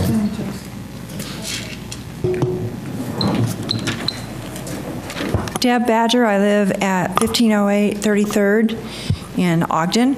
Mr. Arrington and I just heard about a $13 million fund, so that'll add that to my points. Mr. Arrington said we should live within our budget. I think I speak for about 20 people that I've talked to about please don't go into more debt, or at least tamper the debt down. Think about other ways to fund this, whether it's prioritizing and putting off a few things later or dipping into this $13 million fund. And I think he said sewer fund. I don't think that was a joke. I live on a street with a widow who has a child in high school, a widow who is trying to put her daughter through college, and some other single folks, and some fixed income folks. They would like ever so much if you would think outside the box and find a way to fund this without having debt service. That's all I have to say, and it sounds like the $13 million that's in the sewer fund would be a great place to start. I'm sure we'll need to use that later for infrastructure, but why not use some of that now for these emergency water projects? Thank you. Thank you, Mrs. Badger.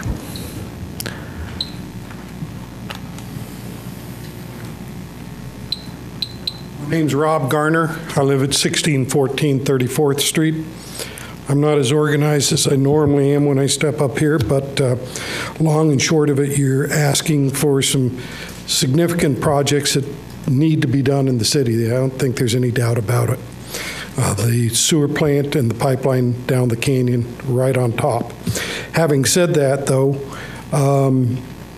how you choose to fund that, that's something you guys are going to have to figure out. But one thought is to do away with this bogus franchise fee and this property tax. Take it away from the general fund. I mean, the city can find places to cut, whether it be the capital improvement budget in the area of business development. There's funds out there to cut it from. But you're basically doing a double taxation. As this rate goes up, then you charge that 5% or 6% on one of the taxes, 6% on the other. It's 12% of whatever the operating revenue is. You're turning around taxing again us taxpayers and throwing it into the general fund. Let's throw it into paying for some of this infrastructure, some of these projects, or applying it against the rates that you're charging us. Thank you. Thank you, Rob.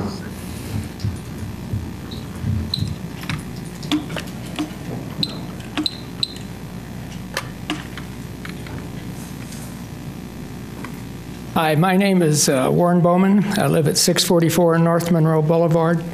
Couple comments. There's a couple things in life that we have to have in order to exist. One is air and one is water. without either we ourselves sitting here or the landscaping that we have, depending on the degree of it, all requires water. And so when you start considering that, how you're structuring it, right now, $75, $80. I remember once when it was considerably lower, and then the summer I would see it increase. Now it's straight across the board. There's no way that I could, like in gas, where I can take a portion of it and stretch it over the months. So I lived in Tucson for a number of years, and they're doing the same thing that you gentlemen are doing, ladies and gentlemen are doing tonight. And after they were done, some of the homeowners were going to be paying as much as $500 a month. And one thing that will irritate or get people upset is increased water rates. And they went in on a petition, and the whole city council was fired. I have never seen that done, but I did see it there. And I'm not advocating that this will happen now, because you guys do have an obligation to provide the necessary supply, but I'm not sure high water, raising the increase is adequate, enough, is it too much for us to exist and to accomplish what we need? The last thing is a couple weeks ago I was considering cutting down my maple because it does take a mass amount of water. But then Mr. Lauder reminded me that trees also keep the temperature in the lawns and in the city down. So, but I'm still at the point, do I spend the $1,300 to cut the tree down in order to put something else in? Because grasses, certain types of grasses that you can grow, like the buffalo grass, will not grow in a shaded area. And the only thing that will grow is Bermuda grass or an upgraded version of it.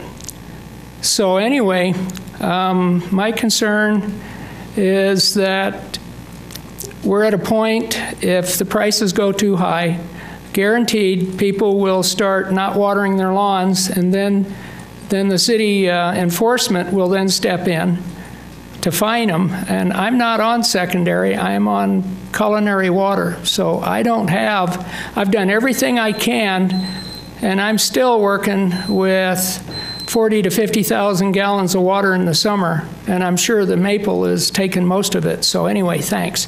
Thank you.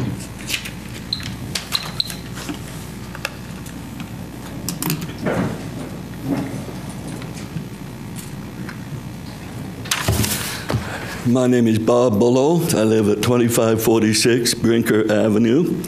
I've lived on that street for 42 of my 63 years. Love the street very much. I've heard a lot in the planning report that was presented that most of Ogden City's water pipes need to be replaced. We in the central East Bench area definitely want irrigation water, secondary water. There's a lot of us that are avid gardeners. I'm one. And every summer, to keep my yard the way I want, my water bill goes through the roof. I have a suggestion, which I'd like to make. Seeing how most of the Ogden City pipes need to be replaced, I would suggest Ogden City work with Pine View Corporation to place their pipes in the trench that's dug to replace the Ogden City pipes. Dig one trench, put in two pipes. This will take a long time, but eventually the secondary water will be all through Ogden if we do it with this approach. Right now we seem to be frozen by the cost of doing this, not thinking how we can share the cost with the secondary water providers. So that would be my suggestion. Work with Pine View Corporation so that as these water pipes are replaced, Pineview put their pipes in at the same time, and eventually we'll all have the secondary water. Those of us that are avid gardeners prefer untreated water, much better for our lawns and gardens than the highly chlorinated water. So anyway, that's my suggestion. Thank you very much. Thank you, Bob.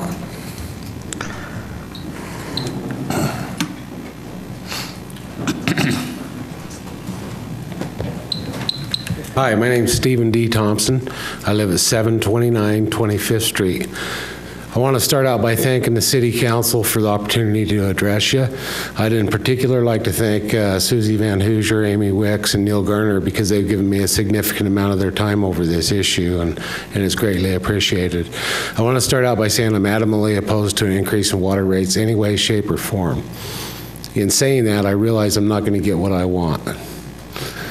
All right. But what I would suggest, I think we need to make some compromises, and one thing that I think would help a lot, there's a lot of talk about secondary water owners and non-secondary water owners in Ogden. I would like to see the minimum usage raised, and in order to compensate the people that don't have secondary water. That would be a little more fair for them. In other words, instead of it's 6,000 now, make it 12, and then we can keep our lawns green. I said many months ago that keeping your lawns green is a requirement in Ogden City, and the city's asking for their cake and they want to eat it too. They want our lawns green, but they want to raise our water rates. There's something fundamentally wrong about that to me. I don't know what it is exactly, but I'm pretty sure that there's something I don't like about it. So, but I think if we could raise that minimum water usage, that would be a significant step in the right direction. And it's obvious that we're going to have to probably increase cost of water to the consumers. But, you know, at least let's do something to try to help the consumer and people on fixed incomes and lower income people, which is a large percentage of our city. Thank you. Thank you, Steve. Don't time me yet. I'm not. Joke first. I want to know what kind of animal the tongue belonged to, and if the chicken was or the egg was out of the shell. That makes a difference in the sandwich. And I feel like no matter what, it's going to be a rotten egg sandwich. Okay. So now that that's out of the way, I think Caesar invented plumbing, and I'm afraid that Ogden City hasn't put any money into our water system since he invented it, unfortunately. My name's Jerry Shepard, by the way, and thank you for all of you allowing me to speak. I own the old Paramount Bowl building. A few things that come to my mind is I came to one of your work sessions, and in watching the work session and the process, I realize that you have a fairly insurmountable job ahead of you. Since little or no money has been put in for some time, now there's a lot of projects that are an emergency. Myself, about $36,000 has been extorted from me for the storm drain improvement fund, of which I've seen penny none installed into it. There has to be some money around from that fund that could be put to some of these other emergency projects, since that apparently was an emergency project which has not been addressed yet. Those are some areas where some funding could take some place. A lot of us are very close to secondary water sources and have no secondary water. I'm in agreement with your previous speaker that, you know, possibly raising the minimum usage for some of us that don't have secondary water available before we fall into another tier might be an excellent suggestion. I've done a little tiny bit of math, and you know, I realize I'm not an engineer or a water department administrator, but even at the base rate that they're talking about, they've collected some, I don't know, several $100 million, of which I haven't seen any of it go into the improvement of our water sources, you know, or our water delivery so far. Annually, if they raised everybody's base rate by $5, you know, which is maybe something palatable for everybody, it's a very small amount. The amount that they would get is $115,000 a month, $1,380,000 annually, just from that base rate increase, which I heard talk in the work sessions of about $1,200,000 payment on a $20 million bond. You know, those are things that come to my mind. When you look at somebody like Fresenius, which was one of you guys' major concerns, that if the treatment plant went down, they're going to be without water, et cetera, et cetera, et cetera, or unless you governed people's outdoor water usage, do you really want to stick them with another 80 grand a month or whatever it is in bills? I mean, they could easily go somewhere else for that kind of money. You know, I mean, you want to consider those things when raising the rates. And it would be nice for the water department to show us of those several hundred million, what amount of that they've contributed to repairing the pipes and et cetera. I got a little demonstration for everybody. That's a sock, if anybody in here can see it. And when I bought that pair of socks, came in about a 12 pack, wasn't too much money, but I was pretty damn sure that at some point a hole was going to get in that sock. So the minute I bought those socks, I started putting a little bit of money away, so when the next pack of packages of socks need to be purchased, I'd have the money to buy them. And for sure, I don't have a hole yet, so I'm not going to go buy a new sock just yet. But I got money saved up, so when they do wear out, I'll be able to get some. And so maybe if the water department would exercise some of that sort of responsibility in their budgeting, maybe when their socks get holes in them, they could afford to buy new ones instead of taxing all the rest of us. My mom doesn't buy my socks anymore, and us water users are like the mom and dads of the water department, so we'd hope that maybe they'd participate in the purchase of their own socks. Thanks very much. Thank you, Jerry.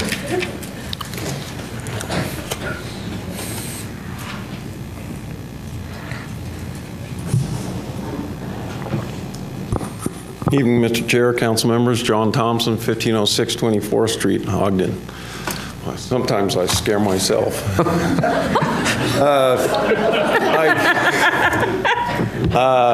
I compliment you for these proceedings. I'll assume everything I heard tonight is true, and I apologize early for my ignorance and lack of understanding. So sometime, if not tonight, later, I'll be asking for clarification or another class, because you're clearly way smarter than I am.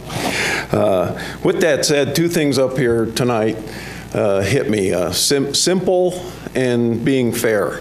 And having said that, one, I don't really understand why the secondary water is an issue. I do have secondary water, but I pay for it. How much that is off, under, or over what I would normally pay if I didn't, I don't know. So I'm just curious on why that is such a big deal on these water rates.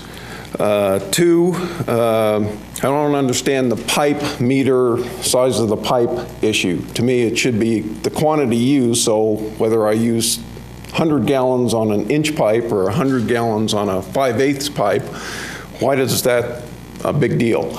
If I use water 10 gallons in 10 minutes or 10 gallons in 1 minute, I don't understand why we are getting wrapped around that category or situation criteria in terms of the pricing. The conservation issue seems to be of interest to me, because I don't understand, if we want to conserve but we're going to sell it to Bona Vista or whoever that is, do we sell it at what rate? The cheaper rate or the higher rate, or compared to my rate, where is that? So I don't understand why that's a big issue onto the utility rate discussion. You know, if I buy gas for my truck, it still costs the same per gallon no matter how much I use if I buy it for the wife's Honda. So why do we want to make that complicated? And as far as I know, the same amount of natural gas I use in my home with electricity, that doesn't change based on how much I use or how fast I use it. Lastly, I appreciate the comments by Jay and John on the Weber Basin tax issue. Let me make it clear, I'm not a member of the Tea Party, but I do appreciate taxes. I understand their use, and I want to pay my fair share. But still, until if we use that charge on the property tax, that's not paying for the consumer as this enterprise fund, how we were billing it to the rest of the city through the meters. It was brought to my attention of other issues, which I appreciate those, but it still hasn't convinced me that that's still not an issue I'd like you to look at it in terms of a policy decision. Thank you. Thanks, John.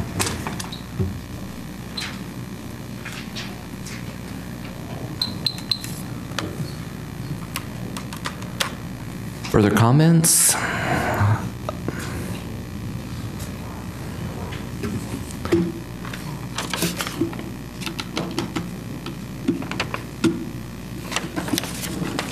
Rowene Madaba at 107 4th Street. And from the discussion tonight, I don't understand how come we are selling water if we're buying, why are we buying water if we're selling water? If we sell it to the Weber Basin and we buy it from Bonavista, what are the percentages? Are they different? What's happening? Why are we buying and selling if we've got our own water? Thank you. Thank you.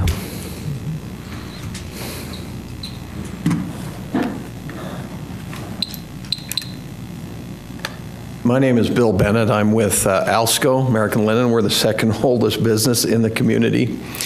I just intended to come and learn, and I guess having learned a little bit, I appreciate whoever said that the big water users are not necessarily water abusers. They create jobs, they create services, they create products that are sold, and their taxation is created in many other areas.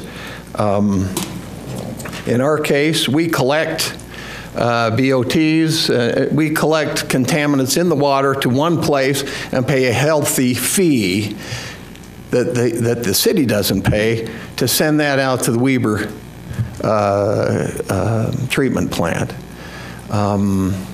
So the big users do more than, we're probably more concerned about conservation than somebody who leaves the house and leaves the water on all the time. And so to think that the big water user should be paying proportionally more money is probably not justified. The other thing that I learned here today, the general fund beneficiaries actually control, do they control the water?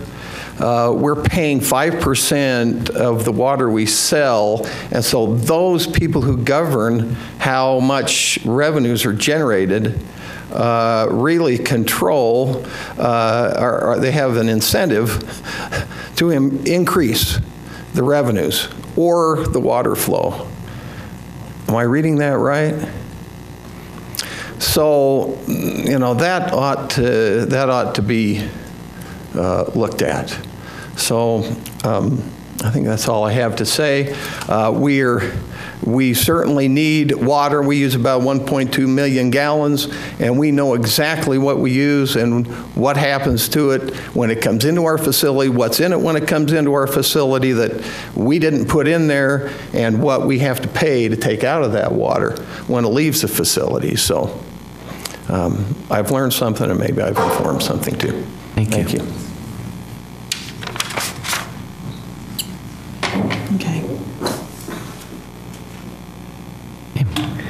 Any further comments?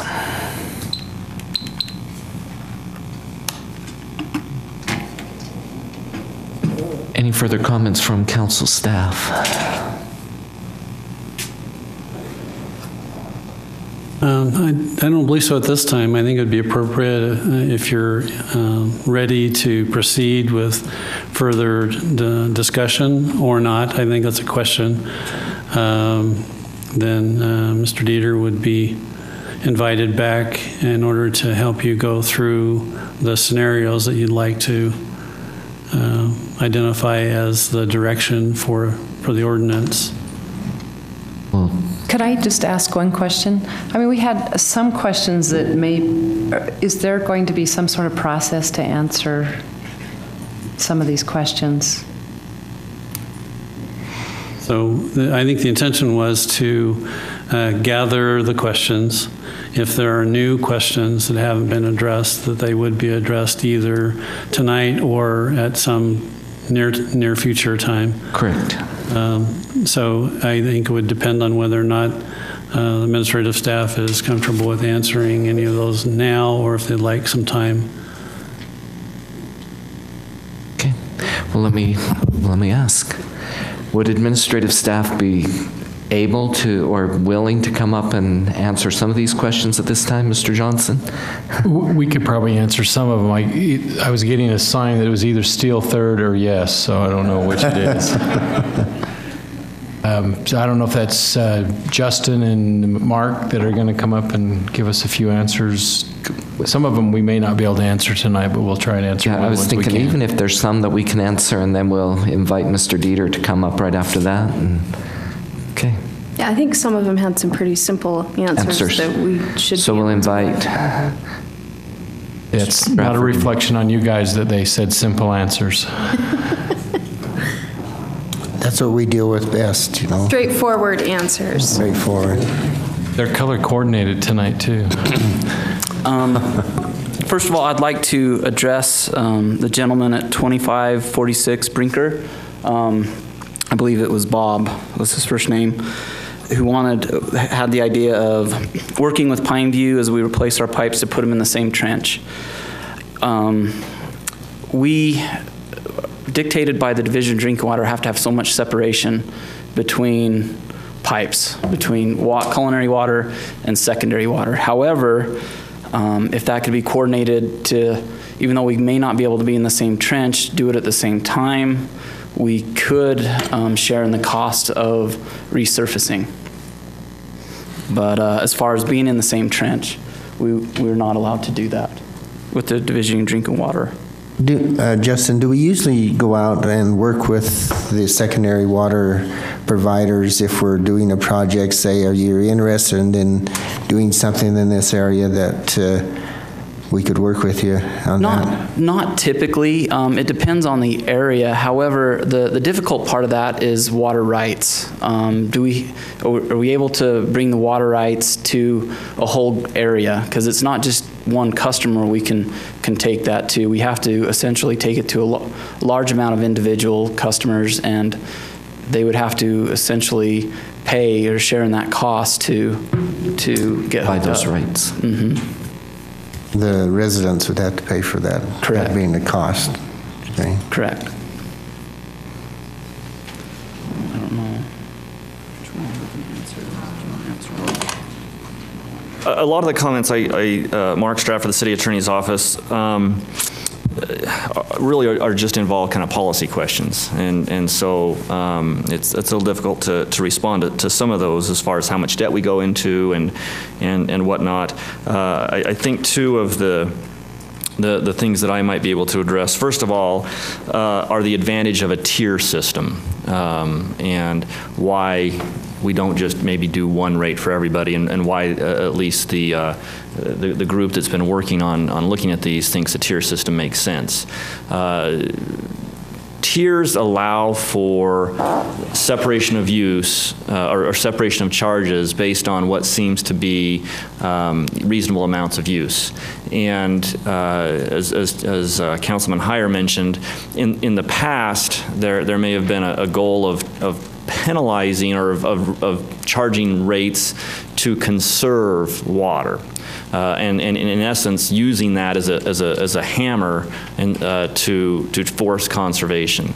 I think that the group that's been looking at this actually wants to use the tier system to avoid waste. And that's where those commercial users come in, and where a lot of the comments about irrigation come into place, is that we still need a tier system because there is an additional demand placed on the system by that increased use of water. But we don't want to punish people just because they're trying to water their lawn. But at some point, you do get to a wasteful use of water, and a tier system makes sense to try and address that. As far as the number of tiers or how we do that, there's some discussion for that. The other item that's an interesting question had to do with why do people buy water from Weber Basin just to turn around and sell it to Bonavista? It's a good question.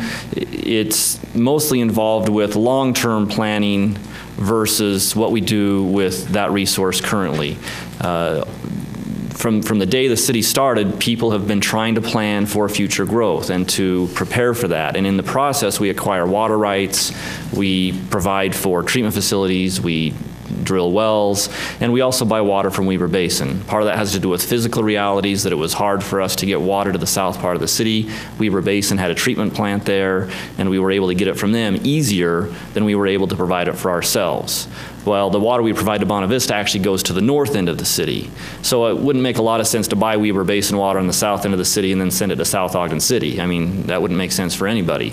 But under the unique geographical situation and based on the water that we had acquired over time, those different areas of the system are able to provide for different needs. And so it really is just a matter of how can we work on using our resources to the best possible effect.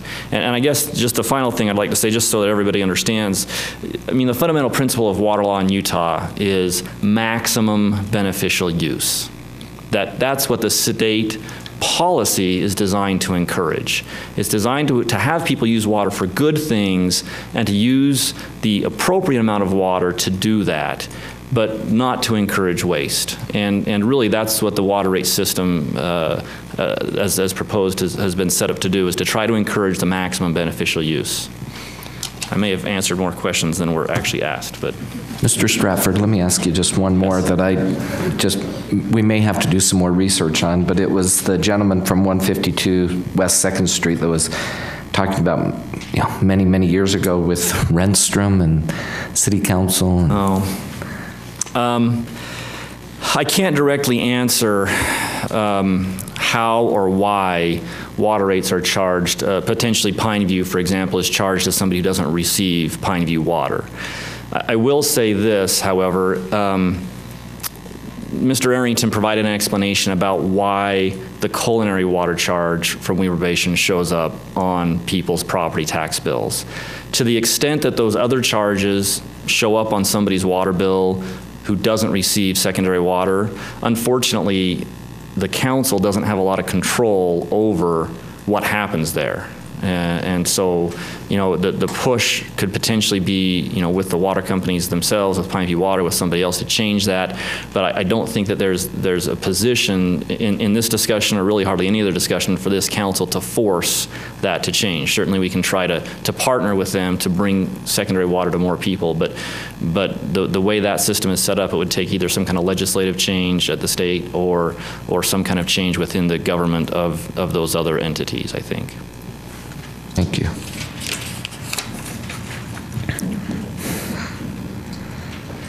To help address maybe indirectly some of the other questions, I have to say I did appreciate Jerry's sock analogy. I thought that was well done. However, the water system is built by state standards to address peak use. We don't know exactly who's going to be living in what house, how many family members are going to be in that house, or how many people are going to have over for Thanksgiving. And so by state standards, we've got to be able to deliver water to customer if they so want it. So there's guidelines around building to that peak use, which for us in our city is typically the summer months. The other issue too to take into account is there's three types of storage. There's equalization storage. That's the storage that is used just on a daily basis, whether it's to water your lawn, for laundry, to take a shower. There's also emergency storage. Those are for times of when your supply or your source is not able to be brought into your system. And there's also storage for fire flow.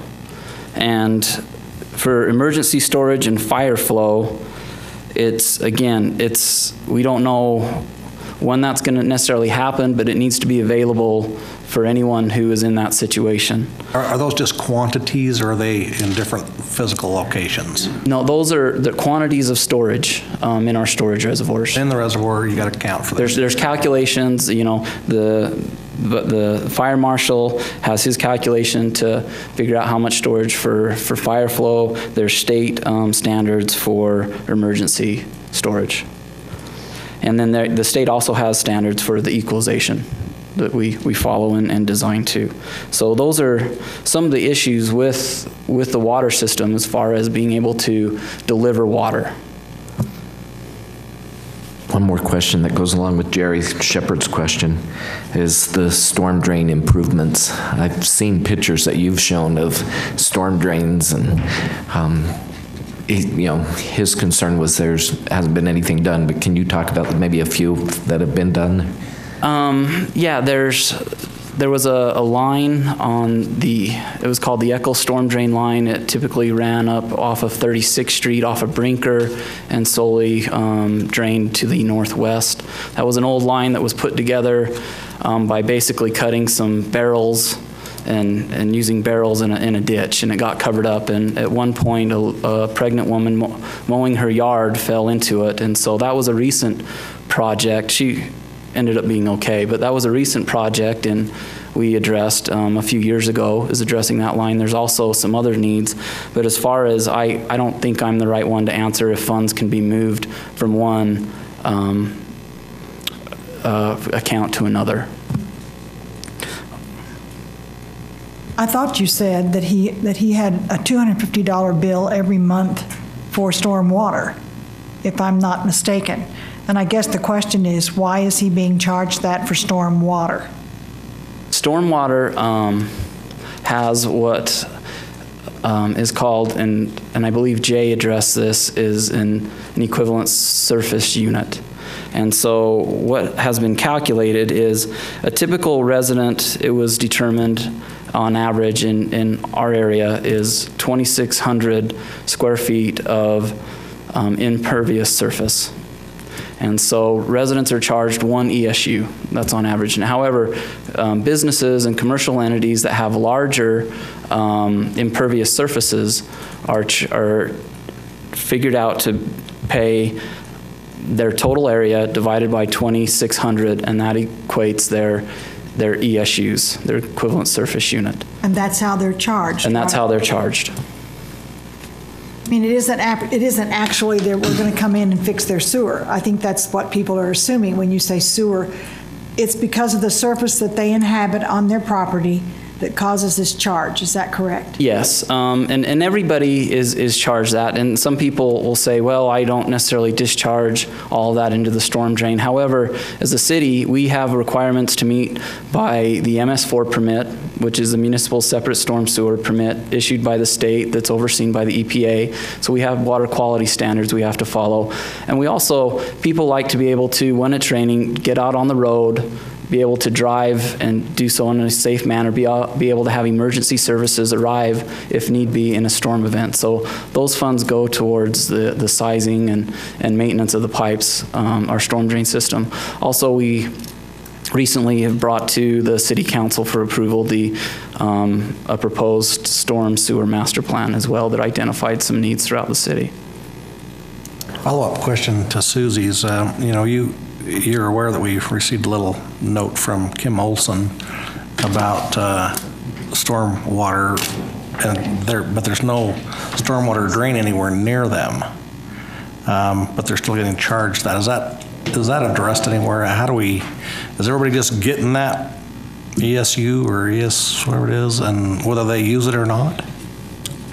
Typically, and I kind of refer to this as, even though they may not be able to discharge directly into, say, a ditch or a storm drain pipe, however, we make sure that our road system, is drivable. So if he likes to be able to get out and drive during a storm event or have emergency services, be able to come to his location, it's looked at kind of as a whole throughout the city, not just necessarily in one spot. Okay, so that's what was determined in the past to be fair and equitable. That's what I wanted to know, is if there was there's no reason there's no ability to get a waiver on that fee then. At this present time, that's the way it stands. Okay. I'm assuming the charge mentioned is $13.82 a month. I'm assuming it may be for two, because I think on my bill it's $6. It's typically 1 ESU is $6. But I think it's because his property is large. It may be. Well, we don't base it on the property size, though. It's based on a dwelling, isn't it? I mean, we don't. Surface area. Surface area. But it doesn't matter if you have a 800 square foot home and that's your footprint with no patio, or if you have a 4,000 square foot home with patio and tennis court, you pay the same for a residential unit, right? Correct, if it's residential. So typically, I can't speak for Mr. Olson until I look at, maybe he has an operating business at his residence or something. I would have to look into that, so. And there's another issue mentioned there about being charged for sewer when they're not hooked up to the sewer system. It looks like apparently they have an older septic system that's functioning, but that's a separate issue. Yeah, I don't think I can address that at this time. We can research this and get an answer for him. Okay. I think another question, mainly that Jerry had and another of the citizens had, it was collecting or funds and putting them into an account for future projects. And we talked about that in a work session, that that would be difficult from council to council because they'd have access to those funds and may change. But there isn't anything in our city ordinances that would allow us to collect funds and put them into an account, or can you address something like that? That would probably be Mr. Arrington. Best for Mr. Arrington or Mr. Stratford to address. I believe there is a way now with the new accounting standards that come into play for us. There is a way it's systematic. I think it's been indicated, but let me first of all say that each one of these funds is separate. And as Justin alluded to, you as a council could say, we want to put money aside for a certain project. There are no city ordinances that protect that function. And I'm not sure that it would really be possible to do that, just because, as we've discussed, one council, even if you did that, another council could come in and change it if they wanted that money for something else. So setting aside money for a project can be done accounting-wise, but it can't be done ordinance-wise, in my opinion. So, you know, like Councilman Stevens indicated, we've had this discussion, and you can do that, but, you know, half of you are not here in 4 years, then the next group can say, oh, we don't really agree with that, we want to spend it here. So there isn't any real way, ordinance-wise or administrative-wise, to guarantee you can put funds aside. Kind of like our Social Security funds, right? A little like that. Thank you. Mr. Chair, can I address that just partially? I mean, they're within the fund balance of each of those funds, you can separate funds and reserve them, if you will. It's true that a council could change the use of those funds. But I think one of the ways that you can guarantee that funds will have to be spent on something is if you have a legally binding contract of some kind, like if you're borrowing money or have bonds, then you have a legal requirement to spend those funds unless you default on the bonds or the loan. So I think other than that, and maybe Mr. Arrington can affirm, I think that's the only way that you could absolutely ensure that funds are spent on something. Right, yeah, like he said, if you're contracted or bonded for this, you know, and that's what happened on the last bond. It was outlined what we were going to do with it. That's what we had to do with it, so. But you can do things like legislative intent. I mean, there's wording that you can put that what you intend to happen with that. And no, I mean, we're not bound to anything by previous councils, but you know, a lot of things stay that way and continue to be funded because it's what you do and it needs to be done. Absolutely. You do by resolution or by ordinance, by legislative intent. And within the budget, you define how you want the funds spent. And there's a requirement for that to happen unless you change your mind. But the council does have authority. Yeah. Because that's the point. You have authority to change that.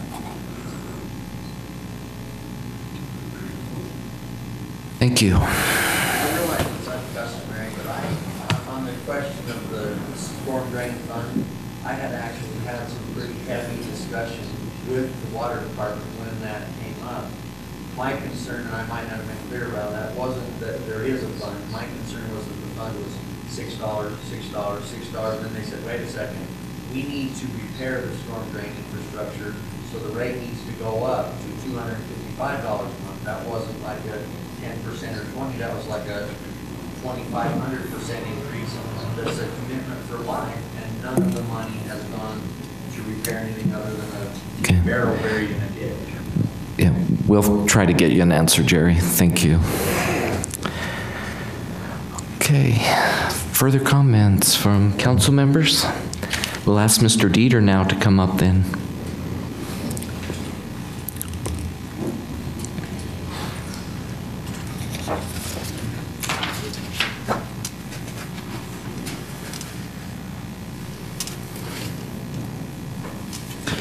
Welcome back. Thank you. It's good to be back. The direction that we need from the council, sorry, go ahead. Sorry. Mr. Thompson asked a question about why the size of the pipe or the meter was important. Can you just briefly explain to him how that plays a role into what that means? I think Justin would be better. Justin, you want to come help me with that one? I know from reading the master plans. That's my engineering experience. It was my, and I have a brother who is an engineer, but that doesn't qualify me either. Justin, do you want Justin? Or somebody's coming up. Coming up? Okay. Gonna come. Oh, Chris. There we go. Good evening. What they do is they charge that based upon the amount of water that needs to be stored for the capacity of that specific size of meter. So there's a lot bigger capacity available for an 8-inch than there is for a 3/4 inch. That's why the variance in the charge. Okay. Cool. Thank you, Chris. The policy matters, or the matters that need to, for which the steering committee needs direction from the council, relates to the information I presented at the beginning. So we really need to have direction. So when the public hearing is held on May 1st, we have one option. Currently, we have 12 options that were presented tonight, and we need to narrow those down to one option. So that can be the option which is presented to the public for the final public hearing and put into the rate ordinance and put into the documents that we'll provide. So the intent is to have a discussion now. I think the best place to start would be with the first 4 options that we presented that you requested when we met on the 21st, which is the timing of the treatment facility, when it will be built, and then do you want to take the recommendations of the admin and the water master plan of the timing of fire flow projects and pipe replacement, or do you want to go with the alternative option of spreading those costs over a longer period? So I think that'd be the first place to start, of which of those options makes the most sense. And we can put up the graphics back up if that's helpful. I think that will be helpful. Put them so we know what you're referring to. Sure. One of the options that is not one of the 4 that seem to have some merit into at least looking at further was one that Mr. Schroeder brought up that I think it's worthy of evaluation, and I'm not sure if Mr. Dieter is able to do that tonight or not. Sorry, I was having a sidebar. I know. But, and Mr. Schroeder mentioned that in his opinion that there ought to be a way, or that there is a way to postpone things maybe less than 2018, save up the money and start to do these things without bonding, without going into debt. And that's not one of your options, but I think it's worthy of exploration. If that's something that could happen, I think there's merit for our citizenry to look into doing that. Well, I think to take a step to address that question, in our modeling, we have several matrices of which we're trying to hit. One of those is that you have 150 days of operating cash on hand as a buffer against emergencies. And that was some. Explain that to the public. Sure. Please do that. What that really means is there should be some fund balance or a rate stabilization fund that's sitting in the bank, so to speak, in case there's an emergency, to draw upon on those funds rather than going directly to the ratepayer with an immediate rate increase. And the way that is in the industry, usually the term that's often used is days of cash on hand. And what that really means is you look at how your operating expenditures and you divide that, or you divide your fund balance by your operating expenditures, or vice versa, so that you describe how many days of operating cash you have on hand. In other words, if no money came back into your system from revenue, how long could you operate your system? How many days could you operate your system? So the minimum requirement that we suggested would be 180 days. The gold standard that the rating agencies would like to see is 360 days, which is 1 year's worth of operating expenditure. Last council meeting, the council agreed 150 days of cash on hand is what we're comfortable having. So that's one area, when we're targeting the rates, that's one thing we plug in, one variable we plug in. The other is that you have coverage on your bonds, debt service coverage, meaning after you operate your system, so revenue comes in from charges for services and other fees, that first goes to operate the system. Then once that money's used up, you then apply the rest of the money to pay debt service. And the requirement by your bond documents is that you have $1.25 for every dollar of debt service that you have to pay. That's a legal requirement that you have to your bondholder. But the gold standard is like 2 times coverage. You have $2 for every dollar of debt service. And what was agreed upon at the last council meeting is $1.50 is what the council currently feels comfortable with. So when we're modeling rates, we take into consideration that those are 2 things we want to try to keep constant going forward. So we did model a scenario where you paid cash for the treatment facility in 2018. I described that a little bit at the beginning. And to do that, your rates would again have to spike to $90 per ERC in 2018. But that is making the assumption that we have the same operating expenses that we have been dealing with, and that we're continuing to assess ourselves the 17%. That is correct. In assorted fees that are going to the general fund. That is correct. Cody, how many days coverage do we currently have in the fund? Current days of cash on hand. Put me on the spot. I think it's 100 and I'm sorry. So we're not too no, you're not far too far from off. that no, target. You're not having a rate increase to build that up in an incredible amount. Yeah. We could do that with the amount of rates that we have at the present time. Build that up.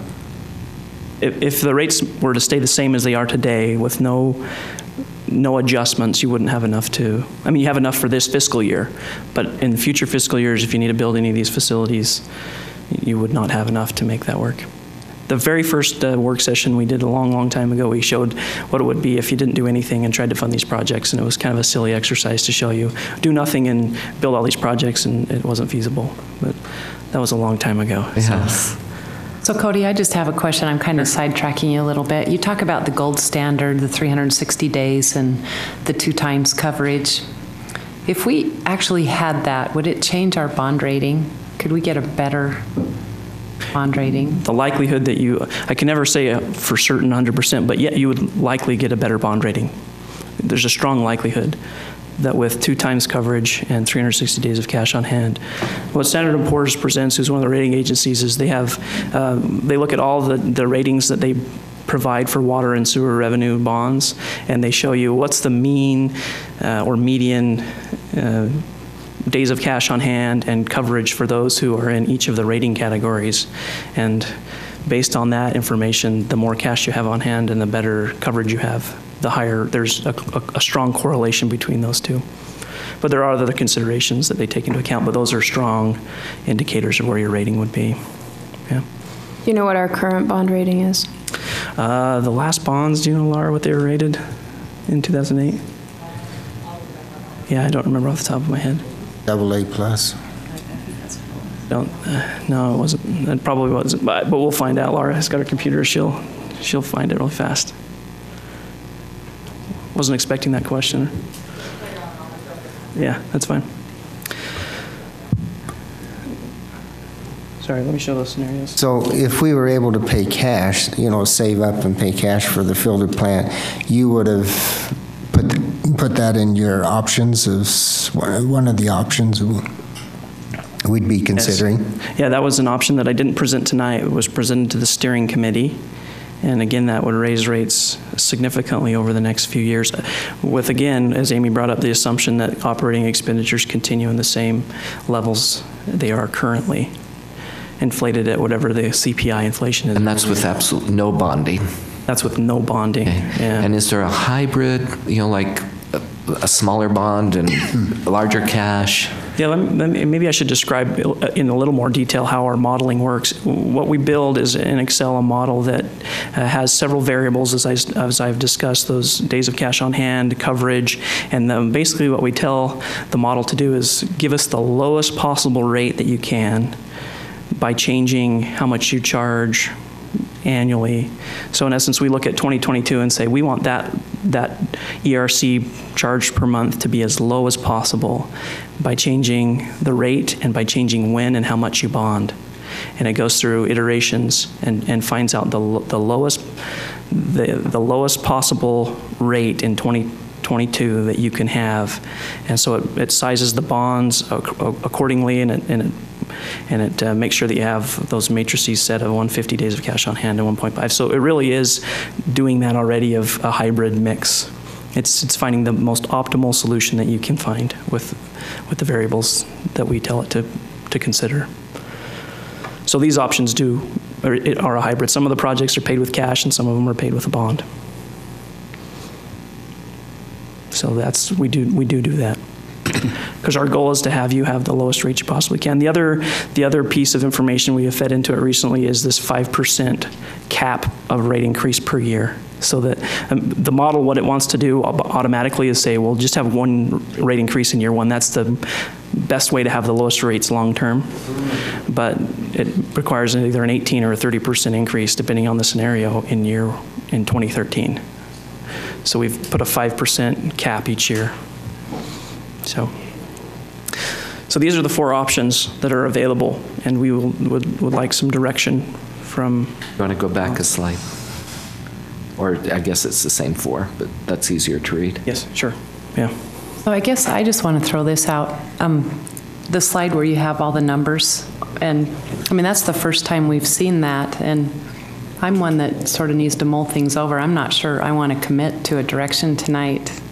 I mean, and I know we've talked about it at a higher level, but I don't know how everyone else feels. Realistically, I mean, I was at work today and came straight to the meeting. This was sent to us at 3:40 p.m. I mean, makes it difficult to give direction when you really haven't had time to mull over it, and the document we had didn't have, like, some of the things are missing in what I viewed. They just don't show on the screen. Yeah, it doesn't show up on the screen, so.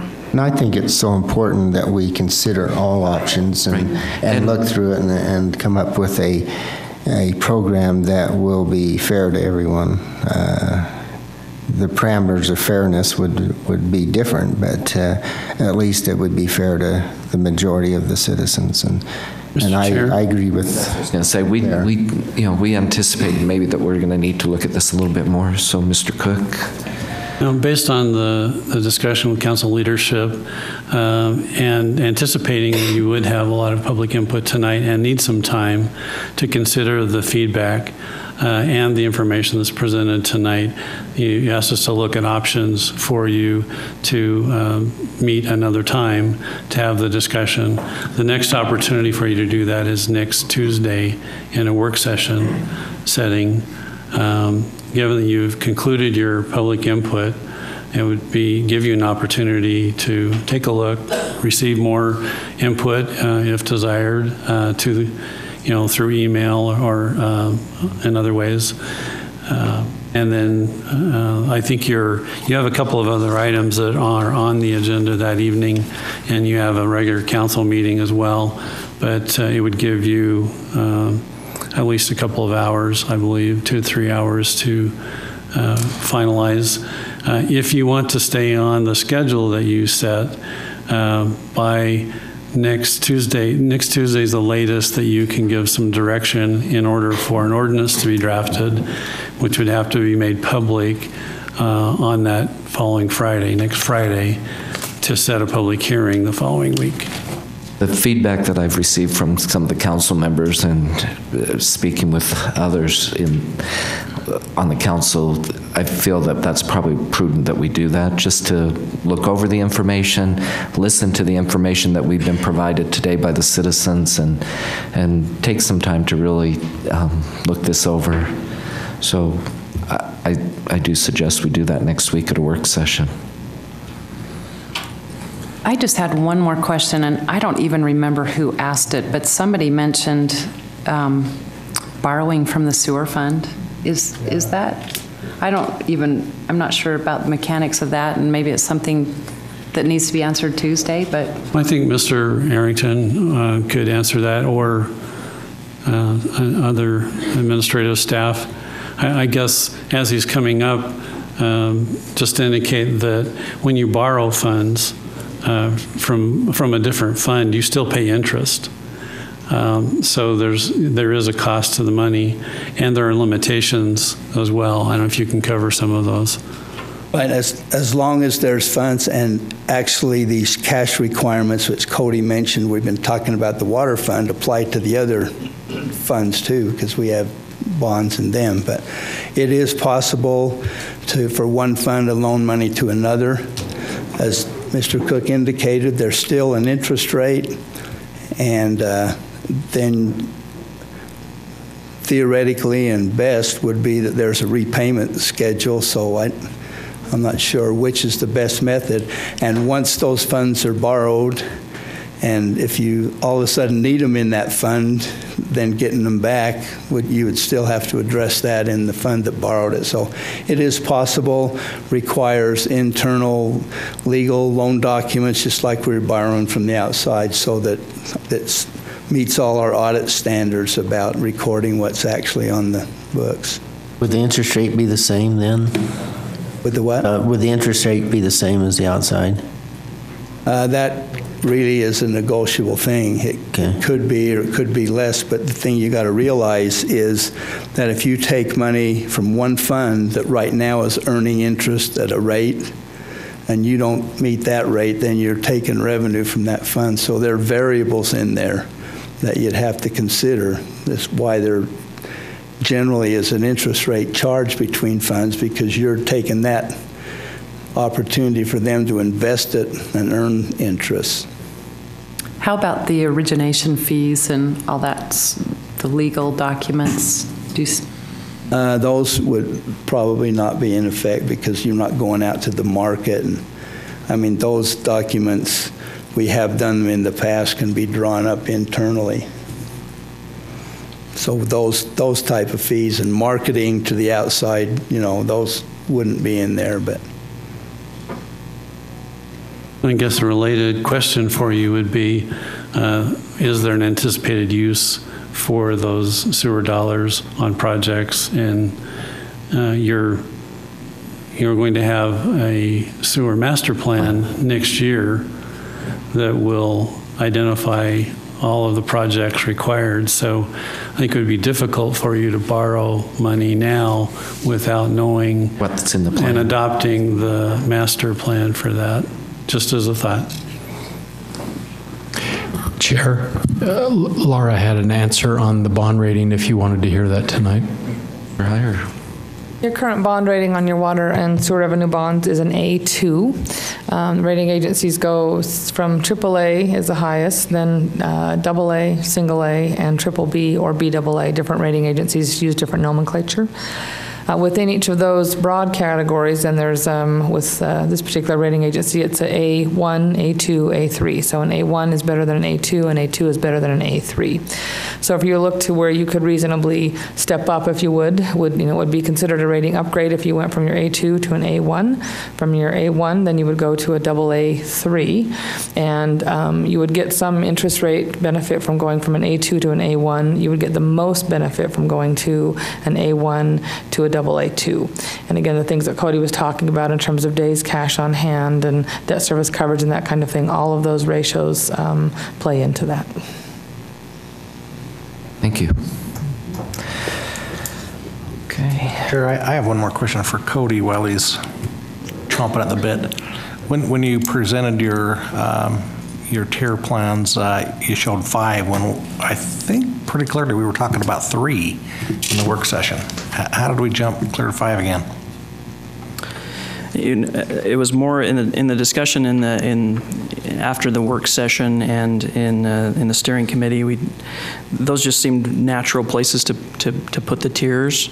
There isn't a reason why you couldn't collapse them into less or to more. Earlier Councilmember Wicks talked about maybe having a tier that was only to 3,000, which would maybe not add another one, but it would adjust how many. These just seemed natural breaking points where people are, on average, are using water. So it seemed like reasonable to have those levels, but there isn't a reason that we couldn't change those if there was a compelling reason to do so. But as a steering committee, we felt like those were rational places to put the tiers that would not. Well, the analogy did come in that gas for the truck costs the same as the gas for the car. Yeah. And that's kind of what came to my mind. I thought, well, we've got 5 tiers. That's just different prices for the. Yeah. For indoor use, we were thinking of 3 tiers. For either, if you have secondary or for winter use, for those without secondary, there would be basically 3 tiers, which. On Tuesday, do we need to look at those tiers, Mr. Cook, or is that a factor that would be we'll have to look part of that? That is one of the main issues. Right. We're not trying to generate tiers. We're trying to have you. We're trying to simplify it. I guess I'm still having a hard time understanding how commercial users can have 1 tier, but then we have all these tiers for residential, and why couldn't there be, we're not going to have equal tiers, but why so many and why just 1? I'm not quite getting that. The reason on commercial, there were several reasons, but the one that was most prominent is for a residential unit, average use is 6,000 gallons. And then the state average is 12, and then you have outdoor use is 42, and then what if you have more than a 30-acre lot? It's probably more like 84. Those are very common broad averages over large groups of people. Where with commercial, you have a vast array of different users who use very different amounts of water, and that. But couldn't you use that compelling argument with residential that? That's where you have the single user and the family of 12. There's that same vast array. There's just more commonality on the averages. You can find, there's more, I guess I should say there's more patterns, identifiable patterns with residential usage than there are with commercial. And we've still not addressed, to my satisfaction, about the water use that's tied to the sewer rate. Because everybody plays a flat sewer rate, whether they have 5 people in the house or 1. That's true. We did talk last time that I was given direction to come up with a tier structure for that. And that was lowest on my list of items to get done because we don't have the ability, or I should say the city administration doesn't have the ability to implement that at this time because of the fact that all water meters are not, all water isn't metered. During the winter, it's averaged or it's estimated because they can't get to the meter and measure it. So it was determined that we couldn't do that, and so at this time, I'll certainly put that together. But we can average. We average it and then adjust the bill. Yeah, in the spring when you read it. So It's really. I knew they were going to look into it. We haven't received an answer yet, and I think that's something that's really important that needs to be addressed because it really isn't right to charge all of the various users within the city the exact same rate for their sewer. Very valid. Well, there's another option though, and I think we can do it, is if we only have 1 tier, but we charge people for their sewer usage just based on their winter water usage, but it doesn't change the amount of price they. It's just 1 tier, but they pay for how much they run down the sewer. And we can do that, can't we? Can't that be done in the bill, even with an averaging thing? Because you're not going to be jumping people between tiers. I don't think it was so much the tiers as it was the ability for your current system, utility bill system, to take that into account. Okay, well, I just thought that might be an option. I'm not in favor of a tier system for the sewer anyway, but I am for, pay for what you use. Yeah, I would think it would be very reasonable to have a tiers for your sewer, and it would be very simple, like a one, however much you use. Doesn't have to go up over time. It's just however much you use. It's a one rate system. But we'll do a work session on Tuesday. Yes. And then we need to close the. I'm just asking for direction. I think you just say thank you very much. Thank you, everyone. Yes, thank you. Thank you.